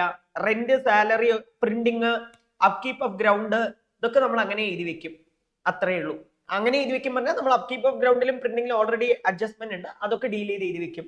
പിന്നെ ഓപ്പണിംഗ് ബാലൻസ് ഓഫ് ക്യാഷ്, ക്യാഷിന്റെ ഓപ്പണിംഗ് ബാലൻസ് നമുക്ക് ഇവിടെ തന്നിട്ടുണ്ടോ? ക്ലോസിംഗ് ബാലൻസ് ഉണ്ട്, ക്യാഷ് ഇൻ ഹാൻഡ്. അത് നമ്മൾ ക്ലോസിംഗ് ബാലൻസ് ഉണ്ട്. അപ്പൊ നമുക്ക് കിട്ടുന്ന ബാലൻസിങ് ഫിഗർ ഓപ്പണിംഗ് ബാലൻസ് ആയിരിക്കും. ബാലൻസിങ് ഫിഗർ ആയിരിക്കും ഓപ്പണിംഗ് ബാലൻസ്. ഓപ്പണിംഗ് ഫിഗർ ആണ് നമ്മുടെ ബാലൻസിങ് ഫിഗർ ആയിട്ട് വരിക. അത്രേ ഉള്ളൂ. അപ്പോ എല്ലാമേ നമ്മുടെ റിവേഴ്സ് സ്ട്രാറ്റജിയാണ് ഇവിടെ കേട്ടോ. എല്ലാം just opposite. Receipt and payment account വന്നിട്ട് ഇൻകം ആൻഡ് എക്സ്പെൻഡിച്ചർ അക്കൗണ്ട് ചെയ്യുമ്പോൾ ഉണ്ടാവുന്ന എല്ലാ കാര്യങ്ങളും ഓപ്പോസിറ്റ് ആയിട്ട് ഇൻകം ആൻഡ് എക്സ്പെൻഡിച്ചർ അക്കൗണ്ടിൽ നിന്ന് റെസിപ്റ്റ് ആൻഡ് പേയ്മെന്റ് അക്കൗണ്ട് ചെയ്യുമ്പോൾ നമ്മൾ ചെയ്യണം. അത്രേ ഉള്ളൂ കേട്ടോ. അപ്പോ ദാറ്റ്സ് ഇറ്റ്. സോ അങ്ങനെ ആ ചോദ്യവും നമ്മുടെ കഴിഞ്ഞിരിക്കുന്നു സക്സസ്ഫുള്ളി. ഇനി അടുത്ത നോക്കൂ, 5A. An inexperienced bookkeeper has drawn up a trial balance for the year ended 31 March 2025. Debit credit തന്നിട്ടുണ്ട്. പ്രൊവിഷൻ ഡെബിറ്റിൽ ഇട്ടിരിക്കണ അതന്നെ തെറ്റാണ്. നമ്മളെ കൊണ്ട് കറക്റ്റ് ആയിട്ടുള്ള ട്രയൽ ബാലൻസ് വരയ്ക്കാനാ പറയണേ. അപ്പൊ അത് ക്രെഡിറ്റിൽ വേണം ഇടാൻ. ക്യാഷ് ക്രെഡിറ്റ് അക്കൗണ്ടും ക്രെഡിറ്റ് അല്ലേ, അപ്പൊ അത് ക്രെഡിറ്റിലല്ലേ ഇടേണ്ടത്. അതുപോലെ ക്യാപിറ്റൽ ക്രെഡിറ്റിൽ തന്നെ ഇട്ടിരിക്കണേ, ട്രേഡ് പേബിൾ ക്രെഡിറ്റിൽ തന്നെ ഇട്ടിരിക്കണേ, കറക്റ്റ് ആണ്. ഡ്യൂ ഫ്രം കസ്റ്റമർ ഡെബിറ്റിൽ തന്നെയാണ്. ഡിസ്കൗണ്ട് റിസീവ്ഡ് ക്രെഡിറ്റിലാണ് ഇടേണ്ടത്. ഡിസ്കൗണ്ട് അലൗഡ് ഡെബിറ്റിലാണ് ഇടേണ്ടത്. ഡ്രോയിങ്സ് നമ്മൾ ഡെബിറ്റിൽ തന്നെയാണ്. ഓഫീസ് ഫർണിച്ചർ ഡെബിറ്റിൽ തന്നെയാണ്. ക്യാരേജ് ഇൻവേർഡ് ഡെബിറ്റ് സൈഡ് എഴുതണം. ക്യാരേജ് ഔട്ട്വേർഡും ഡെബിറ്റ് സൈഡിൽ തന്നെയാണ്. തെറ്റിദ്ധരിക്കേണ്ട, ക്യാരേജ് ഇൻവേർഡും ക്യാരേജ് ഔട്ട്വേർഡും ട്രാൻസ്പോർട്ടേഷൻ എക്സ്പെൻസ് ആണ്, അത് ഡെബിറ്റിൽ തന്നെ കാണിക്കണം. പിന്നെ പർച്ചേസ് ഡെബിറ്റിൽ കാണിക്കണം, കറക്റ്റ് തന്നെയാണ്. റിട്ടേൺ ഇൻവേർഡ് സെയിൽസ് റിട്ടേൺ ആണ്, ഡെബിറ്റിലാണ് കാണിക്കേണ്ടത്, അപ്പൊ എഴുതിയിരിക്കുന്നത് തെറ്റാണ്. അത് കഴിഞ്ഞിട്ട് വരുന്നത് റെന്റ് ആൻഡ് റേറ്റ് 1256 ഡെബിറ്റിൽ തന്നെയാണ്. അത് കഴിഞ്ഞിട്ട് സാലറി 10,080 സെയിൽ ക്രെഡിറ്റിൽ തന്നെയാണ്. ഇൻവെന്ററി ഓപ്പണിംഗ് ഇൻവെന്ററി ആണ്, അത് ഡെബിറ്റിൽ തന്നെ കാണിക്കണം. Provision for depreciation on furniture ക്രെഡിറ്റിലാണ് കാണിക്കേണ്ടത്. അപ്പൊ ഇത്രയും കാര്യങ്ങളാണ് നമ്മൾ കറക്റ്റ് ചെയ്യേണ്ടത്. ഇതൊക്കെ കറക്റ്റ് ചെയ്ത് കഴിഞ്ഞിട്ടും നമുക്ക് വന്നിട്ട് ട്രയൽ ബാലൻസ് ടാലി ആവുന്നില്ല എന്നുണ്ടെങ്കിൽ അതിന് നമ്മൾ എന്ത് ചെയ്യണം? സസ്പെൻസ് അക്കൗണ്ടിൽ ഇടണം. അപ്പൊ ജസ്റ്റ് ഒന്ന് ഓവർവ്യൂ വരെ എങ്ങനെ ആൻസർ ചെയ്തിരിക്കണം നമുക്കൊന്ന് നോക്കാം. ഓവർവ്യൂ, ജസ്റ്റ് ഒരു ആൻസർ. അതവിടെ സസ്പെൻസ് അക്കൗണ്ട് എന്തായാലും വരുന്നുണ്ട് കേട്ടോ. ഇതാണ് ഞാൻ പറഞ്ഞത്, സിമ്പിൾ പ്രോബ്ലം. ഈസി ആയിട്ട് ജസ്റ്റ് ഒന്ന് ഇൻവെന്ററിനെ എപ്പോഴും ഓപ്പണിംഗ് ഇൻവെന്ററി ആയിട്ട് കൺസിഡർ ചെയ്താൽ മതി. പറഞ്ഞാൽ മാത്രം അതൊരു ക്ലോസിംഗ് ഇൻവെന്ററി ആക്കിയാൽ മതി. ക്ലോസിംഗ് ഇൻവെന്ററി പൊതുവെ ട്രയൽ ബാലൻസിന്റെ ഉള്ളിൽ വരില്ല. ട്രയൽ ബാലൻസിന്റെ പുറത്ത് അഡീഷണൽ ഇൻഫർമേഷൻ ആയിട്ടാണ് വരേണ്ടത്. ഓപ്പണിംഗ് ഇൻവെന്ററിയും ക്ലോസിംഗ് ഇൻവെന്ററിയും ശത്രുക്കൾ പോലെയാണ്. ഒന്നില്ലെങ്കിൽ ഓപ്പണിംഗ് ഇൻവെന്ററി അല്ലെങ്കിൽ ക്ലോസിംഗ് ഇൻവെന്ററി, അങ്ങനെ വരുള്ളൂ കേട്ടോ. That's it, very easy. Okay, അപ്പൊ ആ പ്രോബ്ലം തീർന്നു. ഇനി അടുത്ത എന്താ നോക്കൂ. Attempt any one out of the two sub part, either one or two. The following details are available of raw material of a manufacturing unit. ചോദ്യത്തിന്റെ ഒരു പോക്ക് കണ്ടു കഴിഞ്ഞാൽ എനിക്ക് തോന്നുന്നു ഇൻവെന്ററി ആണ്. യെസ്, ഞാൻ പറഞ്ഞ കറക്റ്റ് തന്നെയാണ്. അപ്പൊ ഓപ്പണിംഗ് ഇൻവെന്ററി തന്നിട്ടുണ്ട്. Purchase issued for consumption, purchase issued for consumption, issued for consumption. The manufacturer also include freight 600 രൂപ, അൺലോഡിംഗ് ചാർജ് 300 രൂപ at the time of every purchase. അതൊരു ആഡഡ് ഇൻഫർമേഷൻ ആണ്. ഓരോ പ്രാവശ്യം നമ്മൾ മെറ്റീരിയൽ വാങ്ങുന്ന സമയത്ത് ഒരു 600 രൂപ ഫ്രൈറ്റും 300 രൂപ അൺലോഡിംഗ് ചാർജ്, എല്ലാം കൂടി 900 രൂപ എക്സ്ട്രാ ചാർജ് വന്നിട്ടുണ്ട്. നമ്മൾ എന്താ പഠിച്ചിരിക്കുന്നത്? ഇൻവെന്ററി വാങ്ങിക്കുമ്പോൾ ഇൻവെന്ററിയുടെ പർച്ചേസ് പ്രൈസ് മാത്രമല്ലാതെ അതിന്റെ ഉണ്ടാവുന്ന ട്രാൻസ്പോർട്ടേഷൻ ചാർജും അതിന്റെ അൺലോഡിംഗ് ചാർജും ഇതെല്ലാം നമ്മൾ ആഡ് ചെയ്ത് കാണിക്കണം എന്നല്ലേ പറഞ്ഞിരിക്കുന്നത്. അപ്പൊ ഇത് അങ്ങനെ ചെയ്താൽ മതി. ഇത് വളരെ എളുപ്പമാണ്. നമ്മളോട് ക്ലോസിംഗ് ഇൻവെന്ററി കാണാനാണ് പറഞ്ഞിരിക്കുന്നത്. ഏത് മെത്തേഡ് പ്രകാരമാണ്? വെയിറ്റഡ് ആവറേജ് മെത്തേഡ് പ്രകാരവും first in first out method പ്രകാരവും. നമുക്കൊന്ന് നോക്കാം ഇത് എങ്ങനെയാ ചെയ്തിരിക്കുന്നത് എന്നുള്ളത്. യെസ്, ആദ്യം വെയിറ്റഡ് ആവറേജ് ആണ്. നമുക്ക് ആദ്യം തുടക്കം ബാലൻസ് ഉണ്ടായിരുന്നത് 100 യൂണിറ്റ് 15 രൂപ, 1500 രൂപയുടെ ബാലൻസ് ഉണ്ട് നമ്മുടെ കയ്യിൽ. നമ്മൾ പിന്നെ പർച്ചേസ് ചെയ്തിരിക്കുന്നത് 300 രൂപയുടെ ഐറ്റം ആണ്. ഒന്ന് നോക്കൂ, 300 രൂപയുടെ നമ്മൾ വാങ്ങിച്ചിരിക്കുന്നത് 18 രൂപയ്ക്കാണ് പറയുന്നത്. 300 യൂണിറ്റ് വാങ്ങിച്ചിരിക്കുന്നത് 18 രൂപയ്ക്കാണ്. പക്ഷെ നിങ്ങൾ ഇവിടെ ഉത്തരം കണ്ടോ? 21 എന്നാണ് അവർ എഴുതിയിരിക്കുന്നത്. ചോദ്യത്തിൽ 18 എന്നുള്ളത് ആൻസറിൽ എത്തുമ്പോൾ എങ്ങനെ 21 ആയി? അതാണ് അതിന്റെ ട്വിസ്റ്റ്. എന്ന് വെച്ചാൽ ഇവിടെ ഫ്രൈറ്റും അൺലോഡിംഗ് ചാർജ് ഒന്നും ആഡ് ചെയ്യാതെയാണ് അവർ 18 രൂപ എടുത്തിരിക്കുന്നത്. നമ്മൾ അതെല്ലാം ആഡ് ചെയ്തിട്ട് അതിന്റെ യഥാർത്ഥ റേറ്റ് കാണണം. അപ്പൊ ഇതിന്റെ വർക്കിംഗ് നോട്ട് ഒന്ന് നോക്കിക്കഴിഞ്ഞാൽ നിങ്ങൾക്ക് അതിന്റെ ഉത്തരം കണ്ടെത്താൻ പറ്റും. ഒന്ന് നോക്കൂ, അതായത് ഇവിടെ ശരിക്കും പറഞ്ഞു കഴിഞ്ഞാൽ ദാ നോക്കൂ, 300 രൂപ യൂണിറ്റ് 18 രൂപയ്ക്കാണ് നമ്മൾ വാങ്ങിച്ചിരിക്കുന്നത് അല്ലെ? 18 രൂപയ്ക്കാണ് വാങ്ങിച്ചിരിക്കണം. പ്ലസ് ഒരു 900 രൂപയും കൂടി അതിന്റെ കൂടെ എടുക്കണം. 900 × 18 എന്നൊന്നും എടുക്കരുത്. ഡിവൈഡ് ബൈ 300 യൂണിറ്റ് ചെയ്യുമ്പോൾ അതിന് യഥാർത്ഥ വില 21 രൂപയാണ്. ഇതാണ് ചെയ്യേണ്ടത്. അപ്പൊ 900-നെ ആഡ് ചെയ്യണം നമ്മൾ, എന്നിട്ട് അതിന്റെ യഥാർത്ഥ റേറ്റ് കാണണം. അപ്പൊ 21 രൂപ വരും. അത്രേ ഉള്ളൂ. പിന്നെ വെയിറ്റഡ് ആവറേജ് മെത്തേഡ് നിങ്ങൾക്ക് ഓൾറെഡി എങ്ങനെ ചെയ്യണം എന്നുള്ളത് ഓൾറെഡി അറിയാം. അപ്പൊ ദാ നോക്കിക്കോളൂ, 6300 ഇൻറ്റു ചെയ്യുമ്പോൾ അപ്പൊ ഓൾറെഡി 400 ഉണ്ട്, പ്ലസ് 300 400 രൂപ. പിന്നെ എന്താണ് 1500 പ്ലസ് 6300 7800 വരും. ഇത് രണ്ട്, ഈ 7800-ഉം 400-ഉം ഡിവൈഡ് ചെയ്താൽ കിട്ടുന്നതാണ് 19.5. പിന്നെ നമ്മൾ ഇഷ്യൂ ചെയ്യുന്നത് 250 യൂണിറ്റ് ആണ്. അപ്പൊ 19.5-ന് നമ്മൾ ഇഷ്യൂ ചെയ്യും. അപ്പൊ 4875 ഈസി. ബാക്കി 150 രൂപ. 400-ന് 250 പോയി, ബാക്കി 150 രൂപ. 150 യൂണിറ്റ് ഉണ്ട്, രൂപയല്ല യൂണിറ്റ്. അപ്പതും അതേ റേറ്റിൽ തന്നെയാണ്. പർച്ചേസിൽ മാത്രമാണ് ഒന്ന് ശ്രദ്ധിക്കേണ്ടത്. പർച്ചേസ് എങ്ങനെയാ ചെയ്യേണ്ടത് ഒന്ന് നോക്കൂ. 500 യൂണിറ്റ് നമ്മൾ വാങ്ങിച്ചിരിക്കുന്നത് 21 രൂപയ്ക്കാണ്. പക്ഷെ ഇവിടെ എത്തിയപ്പോൾ അത് എത്രയായി? 22.8 ആയി. അതെങ്ങനെ അങ്ങനെയാവും? ഇതാ നോക്കിക്കോളൂ, വർക്കിംഗ് നോട്ട് നോക്കൂ എല്ലാരും. 500 × 21 പ്ലസ് 900 ഡിവൈഡ് ബൈ 500. അപ്പൊ 22.8 രൂപയ്ക്കാണ് നമ്മൾ പർച്ചേസ് ചെയ്തിരിക്കുന്നത്. അത്രയേ ഉള്ളൂ കേട്ടോ. അപ്പോ അതാണ് അവിടെ 22.8 എന്ന് വരാൻ കാരണം. ഇവിടെ 22.8, അപ്പൊ 11,400. അപ്പോ 150 പ്ലസ് 500 650, 7,800 പ്ലസ് 11,400 നമുക്ക് വരുന്നത് 14,326. ഓക്കെ, ആൻഡ് 22.04 എങ്ങനെ വന്നു? ഇത് രണ്ടും ഡിവൈഡ് ചെയ്ത് കിട്ടുന്നതാണ്. പിന്നെ ഇഷ്യൂ ചെയ്യുന്നത് അതേ റേറ്റിൽ തന്നെയാണ്. ഇതാണ് വെയിറ്റഡ് ആവറേജ്. ഇതിന്റെ ജസ്റ്റ് ഓപ്പോസിറ്റ് ആണ് ഫിഫോ. ഫിഫോ എന്താ? First in first out. ആദ്യം കിട്ടണതിന് ആദ്യം കൊടുക്കണം നമ്മൾ. അങ്ങനെ വേണം ചെയ്യാൻ. പറഞ്ഞ മനസ്സിലാവുണ്ടോ? അത് ജസ്റ്റ് ആദ്യത്തെ ഈ റേറ്റ് ഒക്കെ അതേ തന്നെയാണ് വരിക. നമ്മൾ 100 യൂണിറ്റ് ഉണ്ടായിരുന്നു, പിന്നെ ഒരു 100 + 300 അതില് 100 യൂണിറ്റ് ഇഷ്യൂ ചെയ്യുമ്പോൾ 100ന് 100 കൊടുത്തു, ബാക്കി 300ന് 150 രൂപ. കാരണം 250 യൂണിറ്റ് ആണ് ഇഷ്യൂ ചെയ്യുന്നത്. അപ്പൊ ആദ്യത്തെ 100ന് 100 കൊടുക്കും, രണ്ടാമത്തെ 300ന് 150 കൊടുക്കും. അപ്പൊ ബാക്കി 150 രൂപ 221 രൂപ ആയിട്ടുണ്ട്. ഇങ്ങനെയാണ് ഫസ്റ്റ് ഇൻ ഫസ്റ്റ് ഔട്ട് വരിക. ആദ്യം വന്നത് ആദ്യം കൊടുക്കണം. It's very easy. അപ്പൊ അങ്ങനെ തന്നെ ഡീൽ ചെയ്താൽ മതി. Is it clear? സോ ഇതിലൊന്നും അധികം സമയമേ വേസ്റ്റ് ചെയ്യേണ്ട ആവശ്യമില്ല. ഹോപ്പ് കോൺസെപ്റ്റ് എങ്ങനെയാണ് എന്നുള്ളത് മനസ്സിലായി നിങ്ങൾക്ക് അല്ലേ? അടുത്ത എന്താ നോക്കൂ. അടുത്ത എന്താ? ഓർ ക്വസ്റ്റ്യൻ ആണ്. അത് വന്നിട്ട് mister വിയോം runs a factory which produces detergents. Following details were available in respect of his manufacturing activity for the year ended 31/3/2025. അപ്പൊ ഓപ്പണിംഗ് വർക്ക് ഇൻ പ്രോഗ്രസ് 27,000 ഉണ്ട്, ക്ലോസിംഗ് വർക്ക് ഇൻ പ്രോഗ്രസ് 42,000 ഉണ്ട്. നമുക്ക് പൊതുവെ factory overhead എന്ന് opening work in progress add ചെയ്തിട്ട് closing work in progress minus ചെയ്യണ പോലെ നമുക്ക് കാണിക്കാം. അല്ലാന്നുണ്ടെങ്കിൽ പർച്ചേസ് നിന്ന് പർച്ചേസ് റിട്ടേൺ മൈനസ് ചെയ്യണ പോലെ നമ്മൾ ട്രേഡിംഗ് അക്കൗണ്ടില് പൊതുവെ എന്താ ചെയ്യുക? പർച്ചേസ് റിട്ടേൺ ക്രെഡിറ്റ് സൈഡ് കാണിക്കാമല്ലോ. അതുപോലെ ക്ലോസിംഗ് വർക്ക് ഇൻ പ്രോഗ്രസിന് മാനുഫാക്ചറിംഗ് അക്കൗണ്ടിന്റെ ക്രെഡിറ്റ് സൈഡ് കാണിച്ചാലും കുഴപ്പമില്ല. അടുത്തെന്താ? Opening inventory of raw material. അതെന്നാണ് തുടങ്ങേണ്ടത്. Add purchases less closing inventory of raw material. അപ്പൊ നമുക്ക് പ്രൈം കോസ്റ്റ് കിട്ടും, മെറ്റീരിയൽ കൺസ്യൂംഡ് കിട്ടും. അതിന്ന് ഈ ഹയർ ചാർജസ് ഓഫ് മെഷീനറിയുടെ ഹയർ ചാർജ്. ഇതിന്റെ ഉത്തരം ജസ്റ്റ് ഒന്ന് നോക്കാം നമുക്ക് എങ്ങനെയാണ് ഇവർ ചെയ്തിരിക്കുന്നത് എന്നുള്ളത്. ഞാൻ പറഞ്ഞ പോലെ തന്നെയാണ് കണ്ടോ. ഓപ്പണിംഗ് വർക്ക് ഇൻ പ്രോഗ്രസ് ആണ് ഇവർ ആദ്യം കാണിച്ചിരിക്കുന്നത്. ഇവർ ചെയ്യണ പോലെ തന്നെ ചെയ്യണം നിർബന്ധമില്ല. Raw material consumed, opening inventory, add purchase, closing inventory. Direct wage. ഇവിടെ വന്നിട്ട് ഡയറക്റ്റ് വേജസ് ഡയറക്റ്റ് ആയിട്ട് നമുക്ക് എമൗണ്ട് തന്നിട്ടില്ല.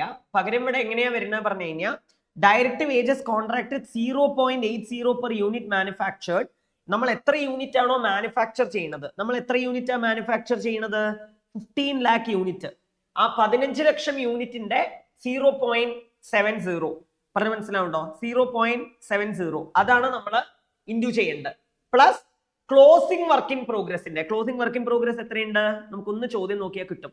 Closing work in progress 42,000 unit ഉണ്ട്.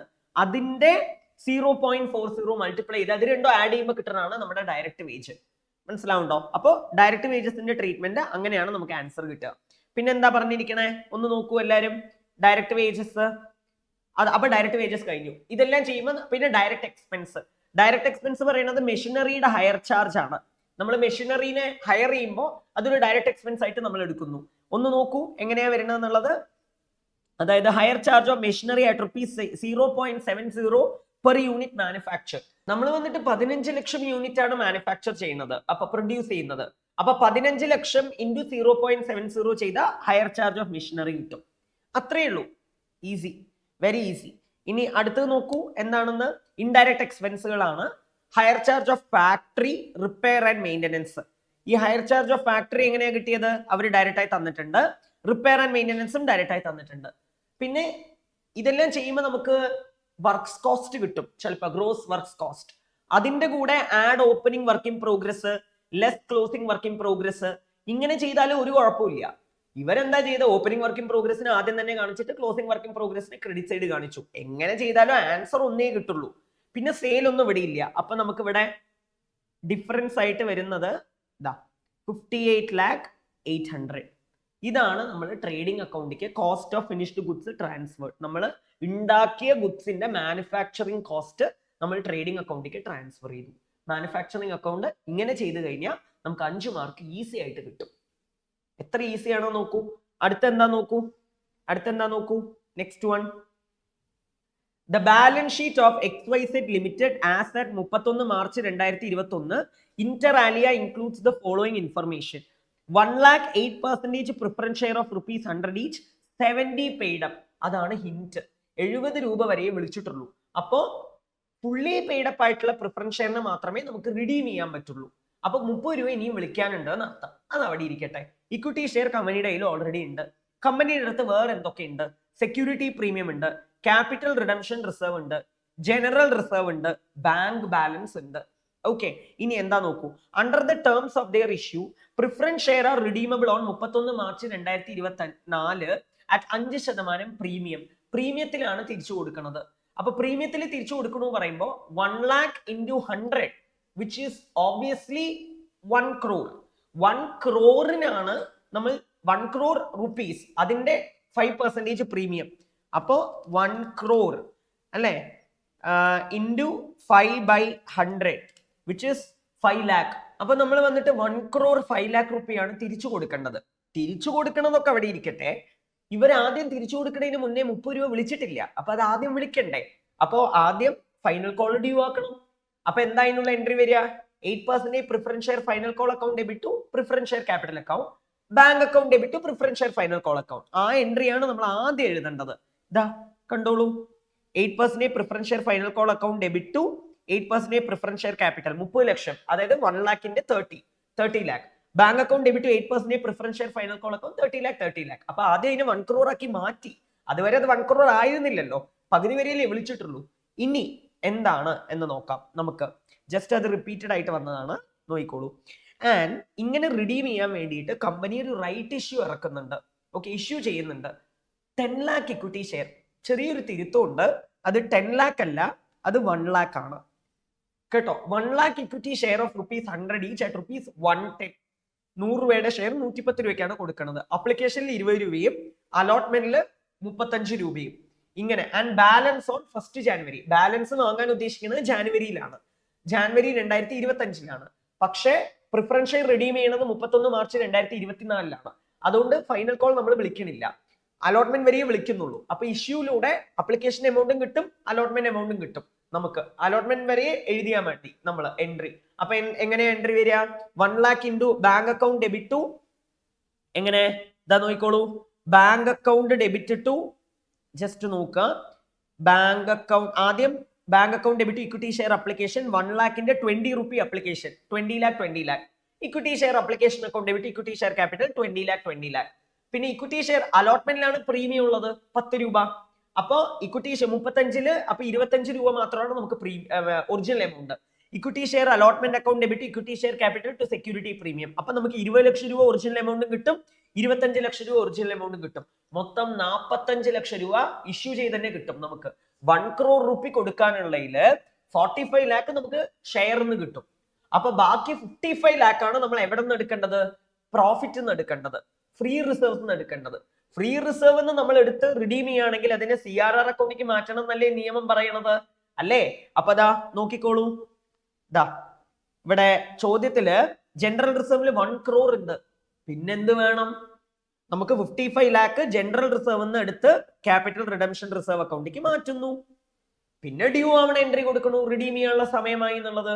8% preference share capital account debit 1 crore, premium on redemption of preference share account debit 5 lakh to preference share holder account 1 crore 5 lakh. എത്ര easy നോക്കൂ. And കൊടുക്കാനുള്ള സമയമായി കൊടുക്കണു, preference share holder account debit to bank 1 crore 5 lakh 1 crore 5 lakh. Simple. Last ഒരു entry കൂടി എഴുതണം. എന്താണ്? ഈ പ്രീമിയം പേയബിൾ ലോൺ റിഡംഷനെ നമ്മൾ ജനറൽ റിസർവ് റൈറ്റ് ഓഫ് ചെയ്യണം. General reserve account debit to premium on redemption. കാരണം അതൊരു ലോസ് അല്ലേ, ലോസിനെ നമ്മൾ എപ്പോഴും റൈറ്റ് ഓഫ് ചെയ്യണ്ടേ. That's it. വളരെ ഈസി. ഇത് ചെയ്ത് കഴിഞ്ഞാൽ 10 മാർക്ക് ഈസി ആയിട്ട് കിട്ടും, നമുക്ക് ഈസി ആയിട്ട് കിട്ടും. That's it. ഇനി നമ്മുടെ ഏറ്റവും അവസാനത്തെ 6A and 6B ക്വസ്റ്റ്യനും കൂടി ഡിസ്കസ് ചെയ്ത് കഴിഞ്ഞാൽ നമ്മുടെ MTP discussion will be over. And എന്താണ് നോക്കാം, അതും എളുപ്പമാണ്. നോക്കിക്കോളൂ. Divi's pharma limited issued 50,000 equity shares of ₹10. Just ഒന്ന് വായിച്ചു പോവാം, പറയുമ്പോൾ തന്നെ എങ്ങനെയാണ് എന്നുള്ളത് പറയാം. 3 രൂപ അപ്ലിക്കേഷനിൽ, 5 രൂപ ഇൻക്ലൂഡിംഗ് 2 രൂപ പ്രീമിയം. അപ്പൊ 3 ഒറിജിനൽ എമൗണ്ട് അലോട്ട്മെന്റിൽ, 4 രൂപ കോളില്. ഓൾ ദീ ഷെയർസ് വർ സബ്സ്ക്രൈബ്. വാവ്. അപ്പൊ ഓവർ സബ്സ്ക്രിപ്ഷനും ഇല്ല, അണ്ടർ സബ്സ്ക്രിപ്ഷനും ഇല്ല. Money due on all the share was fully received except from X holding 1,000 share who failed to pay the allotment and call money. അപ്പൊ X എന്ന് പറയുന്ന ആള് allotment പൈസയും തന്നില്ല, കോൾ പൈസയും തന്നില്ല. ആൻഡ് Y എന്ന് പറയുന്ന ആള് 2000 ഷെയർ കോൾ മണി തന്നില്ല. പറഞ്ഞു മനസ്സിലാവുണ്ടോ? അപ്പോ and all those 3,000 share were forfeited. അങ്ങനെ ആ 3000 ഷെയറിനെയും നമ്മൾ എന്ത് ചെയ്തു? ക്യാൻസൽ ചെയ്തു. ക്യാൻസൽ ചെയ്തെന്ന് എല്ലാ ഷെയറിനെയും വേറൊരാൾക്ക് റീഇഷ്യൂ ചെയ്യണില്ല. ആകെ 2500 ഷെയർ പക്ഷെ അതില് എക്സിന്റെ ഷെയർ കംപ്ലീറ്റ്ലി ഇൻക്ലൂഡഡ് ആണ്, അതും ഡിസ്കൗണ്ടിലാണ് കൊടുക്കുന്നത്. അപ്പൊ ഇതിൽ വേറെ എന്താ ഉള്ളത്? ബാലൻസ് ഷീറ്റ് മാത്രം പ്രസന്റ് ചെയ്യണം, അത്രയേ ഉള്ളൂ. വേഗം നമുക്ക് ആൻസറിലോട്ട് പോവാം. ദാ നോക്കിക്കോളൂ, ഓവർ സബ്സ്ക്രിപ്ഷൻ ഒന്നും ഇല്ലാത്ത കാരണം കൊണ്ട് വർക്കിംഗ് നോട്ടിന് അത്ര പ്രസക്തിയേ ഇല്ല അവിടെ. Bank account debit equity share application 50,000 share 3 രൂപ 1,50,000 1,50,000. Equity share application account debit equity share capital 1,50,000 1,50,000. Equity share allotment എഴുതുമ്പോൾ പ്രീമിയം ഉണ്ടോ എന്നുള്ളത് ശ്രദ്ധിക്കുക. Bank account debit equity share allotment എത്തുമ്പോഴാണ് ശ്രദ്ധിക്കേണ്ടത്. ഒരു 1000 ഷെയർ വാങ്ങിച്ച ഒരാള് നമുക്ക് പ്രീമിയം ഇത് അലോട്ട്മെന്റ് എമൗണ്ട് തന്നിട്ടില്ല, അങ്ങനെയല്ലേ പറഞ്ഞിരിക്കണേ? ഇതാ നോക്കൂ, ആദ്യം ഒരു 1000 ഷെയർ വാങ്ങിച്ച ആള് അലോട്ട്മെന്റ് തന്നിട്ടില്ല. ആൻഡ് 2000 ഷെയർ വാങ്ങിച്ച ആള് കോൾ മണി തന്നിട്ടില്ല. 1000 ഷെയർ വാങ്ങിച്ച ആള് അലോട്ട്മെന്റ് തന്നിട്ടില്ല, കോളും തന്നിട്ടില്ല. അപ്പൊ കോളിൽ വരുമ്പോഴാണ് 3000 ഷെയർ എടുക്കേണ്ടത്, അലോട്ട്മെന്റിൽ വരുമ്പോൾ 1000 ഷെയർ എടുത്താൽ മതി. ഇനി ഫസ്റ്റ് കോള് വിളിക്കുന്നു, ഉടനെ ക്യാൻസൽ ഒന്നും ചെയ്യണില്ല, ഫസ്റ്റ് കോള് വിളിക്കണു. അപ്പൊ അതില് 3000ന്റെ നമുക്ക് എന്ത് കിട്ടുന്നില്ല? കോൾ മണി കിട്ടുന്നില്ല. അപ്പൊ 3000 ഷെയറുടെ എന്ന് വെച്ചാൽ 47,000 ഷെയറിന് 4 രൂപ മാത്രമേ കിട്ടുള്ളൂ. ക്യാൻസൽ ചെയ്യുമ്പോൾ ശ്രദ്ധിക്കേണ്ട ഒരു കാര്യം, 1000 ഷെയർ വാങ്ങിച്ചാണ് അലോട്ട്മെന്റ് ആണ് തരാത്തത്. അപ്പൊ അലോട്ട്മെന്റ് തന്നിട്ടില്ല എന്നുണ്ടെങ്കിൽ പ്രീമിയം തന്നിട്ടുണ്ടാവില്ല. കിട്ടാത്ത പ്രീമിയത്തിന് എൻട്രിയിൽ ഇത് കാണിക്കുകയും വേണം നമ്മള്, ആണോ അല്ലയോ? അപ്പൊ equity share capital account debit 3000 × 10 വരെയും വിളിച്ചിട്ടാണല്ലോ ക്യാൻസൽ ചെയ്യണേ. സെക്യൂരിറ്റി പ്രീമിയം കിട്ടാത്തത് 1000 ഷെയർ വാങ്ങിച്ച ആളുടെ മാത്രമേ ഉള്ളൂ. പിന്നെ ഇക്വിറ്റി ഷെയർ അലോട്ട്മെന്റ് 1000 ഷെയർ വാങ്ങിച്ച ആൾ മാത്രമാണ് അലോട്ട്മെന്റ് തരാത്തത്.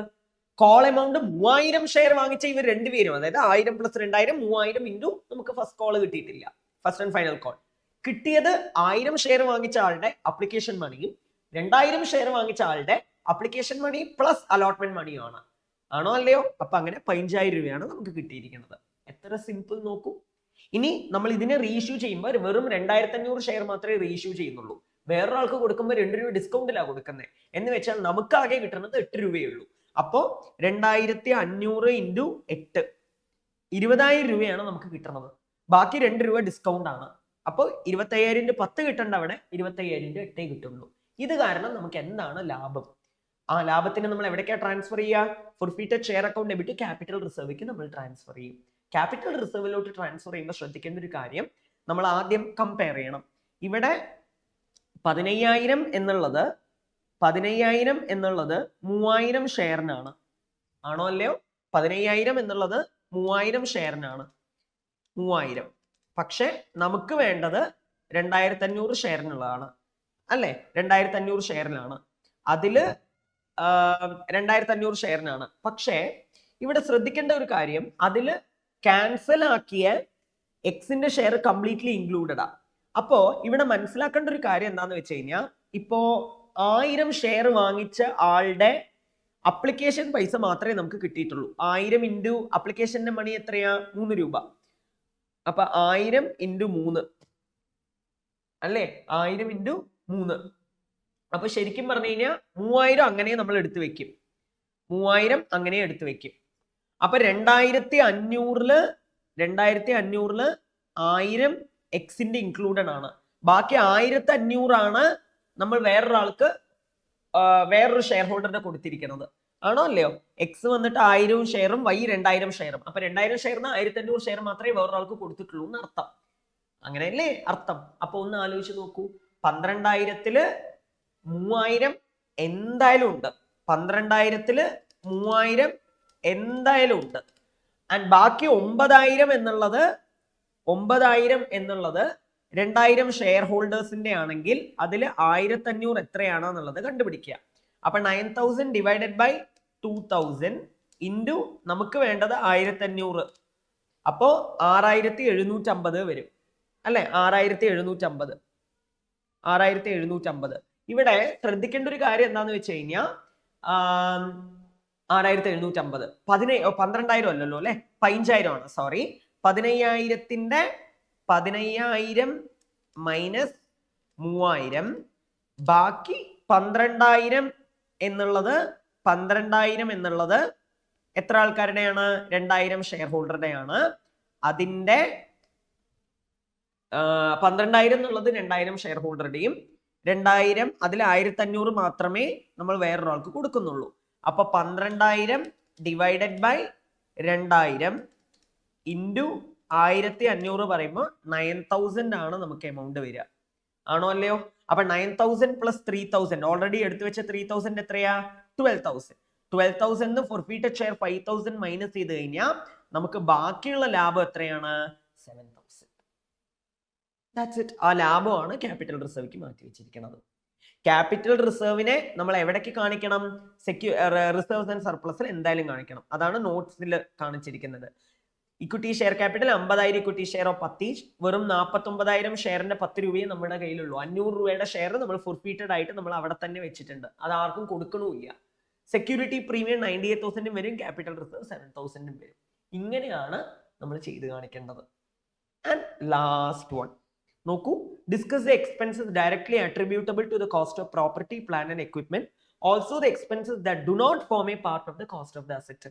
നമ്മൾ ഒരു അസറ്റ് വാങ്ങണ സമയത്ത് ആ അസറ്റിന്റെ ഭാഗമായിട്ട് വരുന്ന എക്സ്പെൻസസുകൾ ഏതെല്ലാമാണെന്നും അതിന്റെ ഭാഗമല്ലാതെ വരുന്ന കാര്യങ്ങൾ ഏതൊക്കെയാണെന്നുള്ളത് എടുത്തു പറയാനാണ് പറഞ്ഞിരിക്കുന്നത്. എത്ര എളുപ്പമാണോ നോക്കൂ. ഒരു asset, property, plant and equipment asset വാങ്ങുമ്പോൾ അതിന്റെ ഭാഗമായിട്ട് വരുന്ന കാര്യം എന്ന് പറയുന്നത്, ഒന്നാമത്തെ കാര്യം അതിന്റെ transportation, freight, carriage inward, installation, erection charge, ഇതെല്ലാം നമ്മൾ അതിന്റെ ഭാഗമായിട്ട് എടുക്കും. അപ്പോ ഞാൻ പറയുന്നത് ജസ്റ്റ് ഒന്ന് നോക്കിക്കോളൂ അവരെങ്ങനെയാ അതിന്റെ തിയറി കണ്ടോ.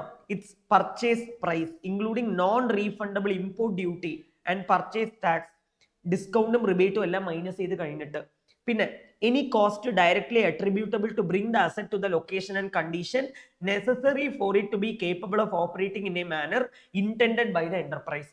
ഒരു അസറ്റിനെ അതിന്റെ പ്രസന്റ് വർക്കിംഗ് കണ്ടീഷനിലോട്ട് കൊണ്ടുവരാൻ എന്തൊക്കെ ചെലവുണ്ടോ അതെല്ലാം അതിൽ വരും. ആൻഡ് അത് കഴിഞ്ഞിട്ട് വരുന്നത് എന്താണ് നോക്കൂ, initial estimate of the cost of dismantling, removing, അതായത് ഇൻസ്റ്റോളേഷൻ. പിന്നെ ഇവിടെ directly attributable cost, employee benefit, cost of site preparation, initial delivery and handling cost, ഇങ്ങനത്തെ കാര്യങ്ങളെല്ലാം ഇൻക്ലൂഡ് ചെയ്യാൻ പാടില്ലാത്തത് എന്താണ്? Cost of opening new facility or business, പുതിയ product introduce ചെയ്യാനുള്ള cost, cost of conducting the business, administration overhead, general overhead, ഇങ്ങനത്തെ indirect ആയിട്ടുള്ള കാര്യങ്ങളൊന്നും നമ്മൾ ഒരു അസറ്റ് വാങ്ങുമ്പോൾ അതിന്റെ കൂടെ ചെലവായിട്ട് നമ്മൾ കാണിക്കരുത്. ഇതിനെല്ലാം സെപ്പറേറ്റ് ആയിട്ട് വേണം കാണിക്കാൻ. ഇത്രയേ ഉള്ളൂ. അപ്പോ ഇതിൽ നിന്നും നിങ്ങൾ മനസ്സിലാക്കിയ ഒരു കാര്യം എന്താണ്? ഇപ്രാവശ്യത്തെ MTP question somewhat mediocre level question paper. ഒരുപാട് ഡിഫിക്കൽട്ടേ അല്ല, എന്നാൽ ഒരുപാട് ഈസിയും അല്ല. പറഞ്ഞ മനസ്സിലാവുണ്ടോ? ബട്ട് കൺസിസ്റ്റന്റ് ആയിട്ടുള്ള പ്രാക്ടീസ് ഉള്ള ആൾക്കാർക്ക് ഈ പേപ്പർ ഈസി ആയിട്ട് ഹാൻഡിൽ ചെയ്യാൻ പറ്റും. അതൊരു ക്ലീഷേ ഡയലോഗ് പോലെ തോന്നും നിങ്ങൾക്ക്, പക്ഷെ അതാണ് വാസ്തവം. സോ നമ്മൾ journal, ledger, trial balance, subsidiary book, BR, അതൊന്നും ഒരു ചോദ്യമില്ല. ട്രയൽ ബാലൻസ് പിന്നെയുണ്ട്, സബ്സിഡിയറി ബുക്ക് ഇല്ല. പക്ഷെ ഇതൊക്കെ അറിഞ്ഞാലേ റെക്ടിഫിക്കേഷൻ, BRS, അതുപോലെ ഡിപ്രീസിയേഷൻ, ബില്ലെന്ന് ഒരു ചോദ്യം പോലും ഉണ്ടായിരുന്നില്ല. ആകെ ഒരു ട്രൂ ഓർ ഫാൾസ് ക്വസ്റ്റ്യൻ മാത്രമേ ഉണ്ടായിരുന്നുള്ളൂ. പിന്നെന്താ?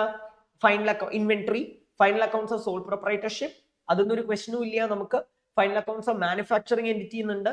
അതേപോലെ accounts from incomplete record, NPO, partnership, company accounts. ഇത്രയാണ് നമുക്ക് ഡീൽ ചെയ്യേണ്ട ചാപ്റ്റർ. അപ്പൊ ഇതിൽ ഏതെന്നൊക്കെയാണ് ക്വസ്റ്റ്യൻ വന്നിരിക്കുന്നത് എന്നുള്ളത് ഈ MTP ഡിസ്കസ് ചെയ്തതോടുകൂടി നിങ്ങൾക്ക് മനസ്സിലായിട്ടുണ്ടാവും. Hope you are consistently practicing the same. നിങ്ങൾക്ക് എന്തെങ്കിലും ഡൗട്ടോ കാര്യങ്ങളോ ഉണ്ടെങ്കിൽ you can just comment in the comment section. Thank you so much.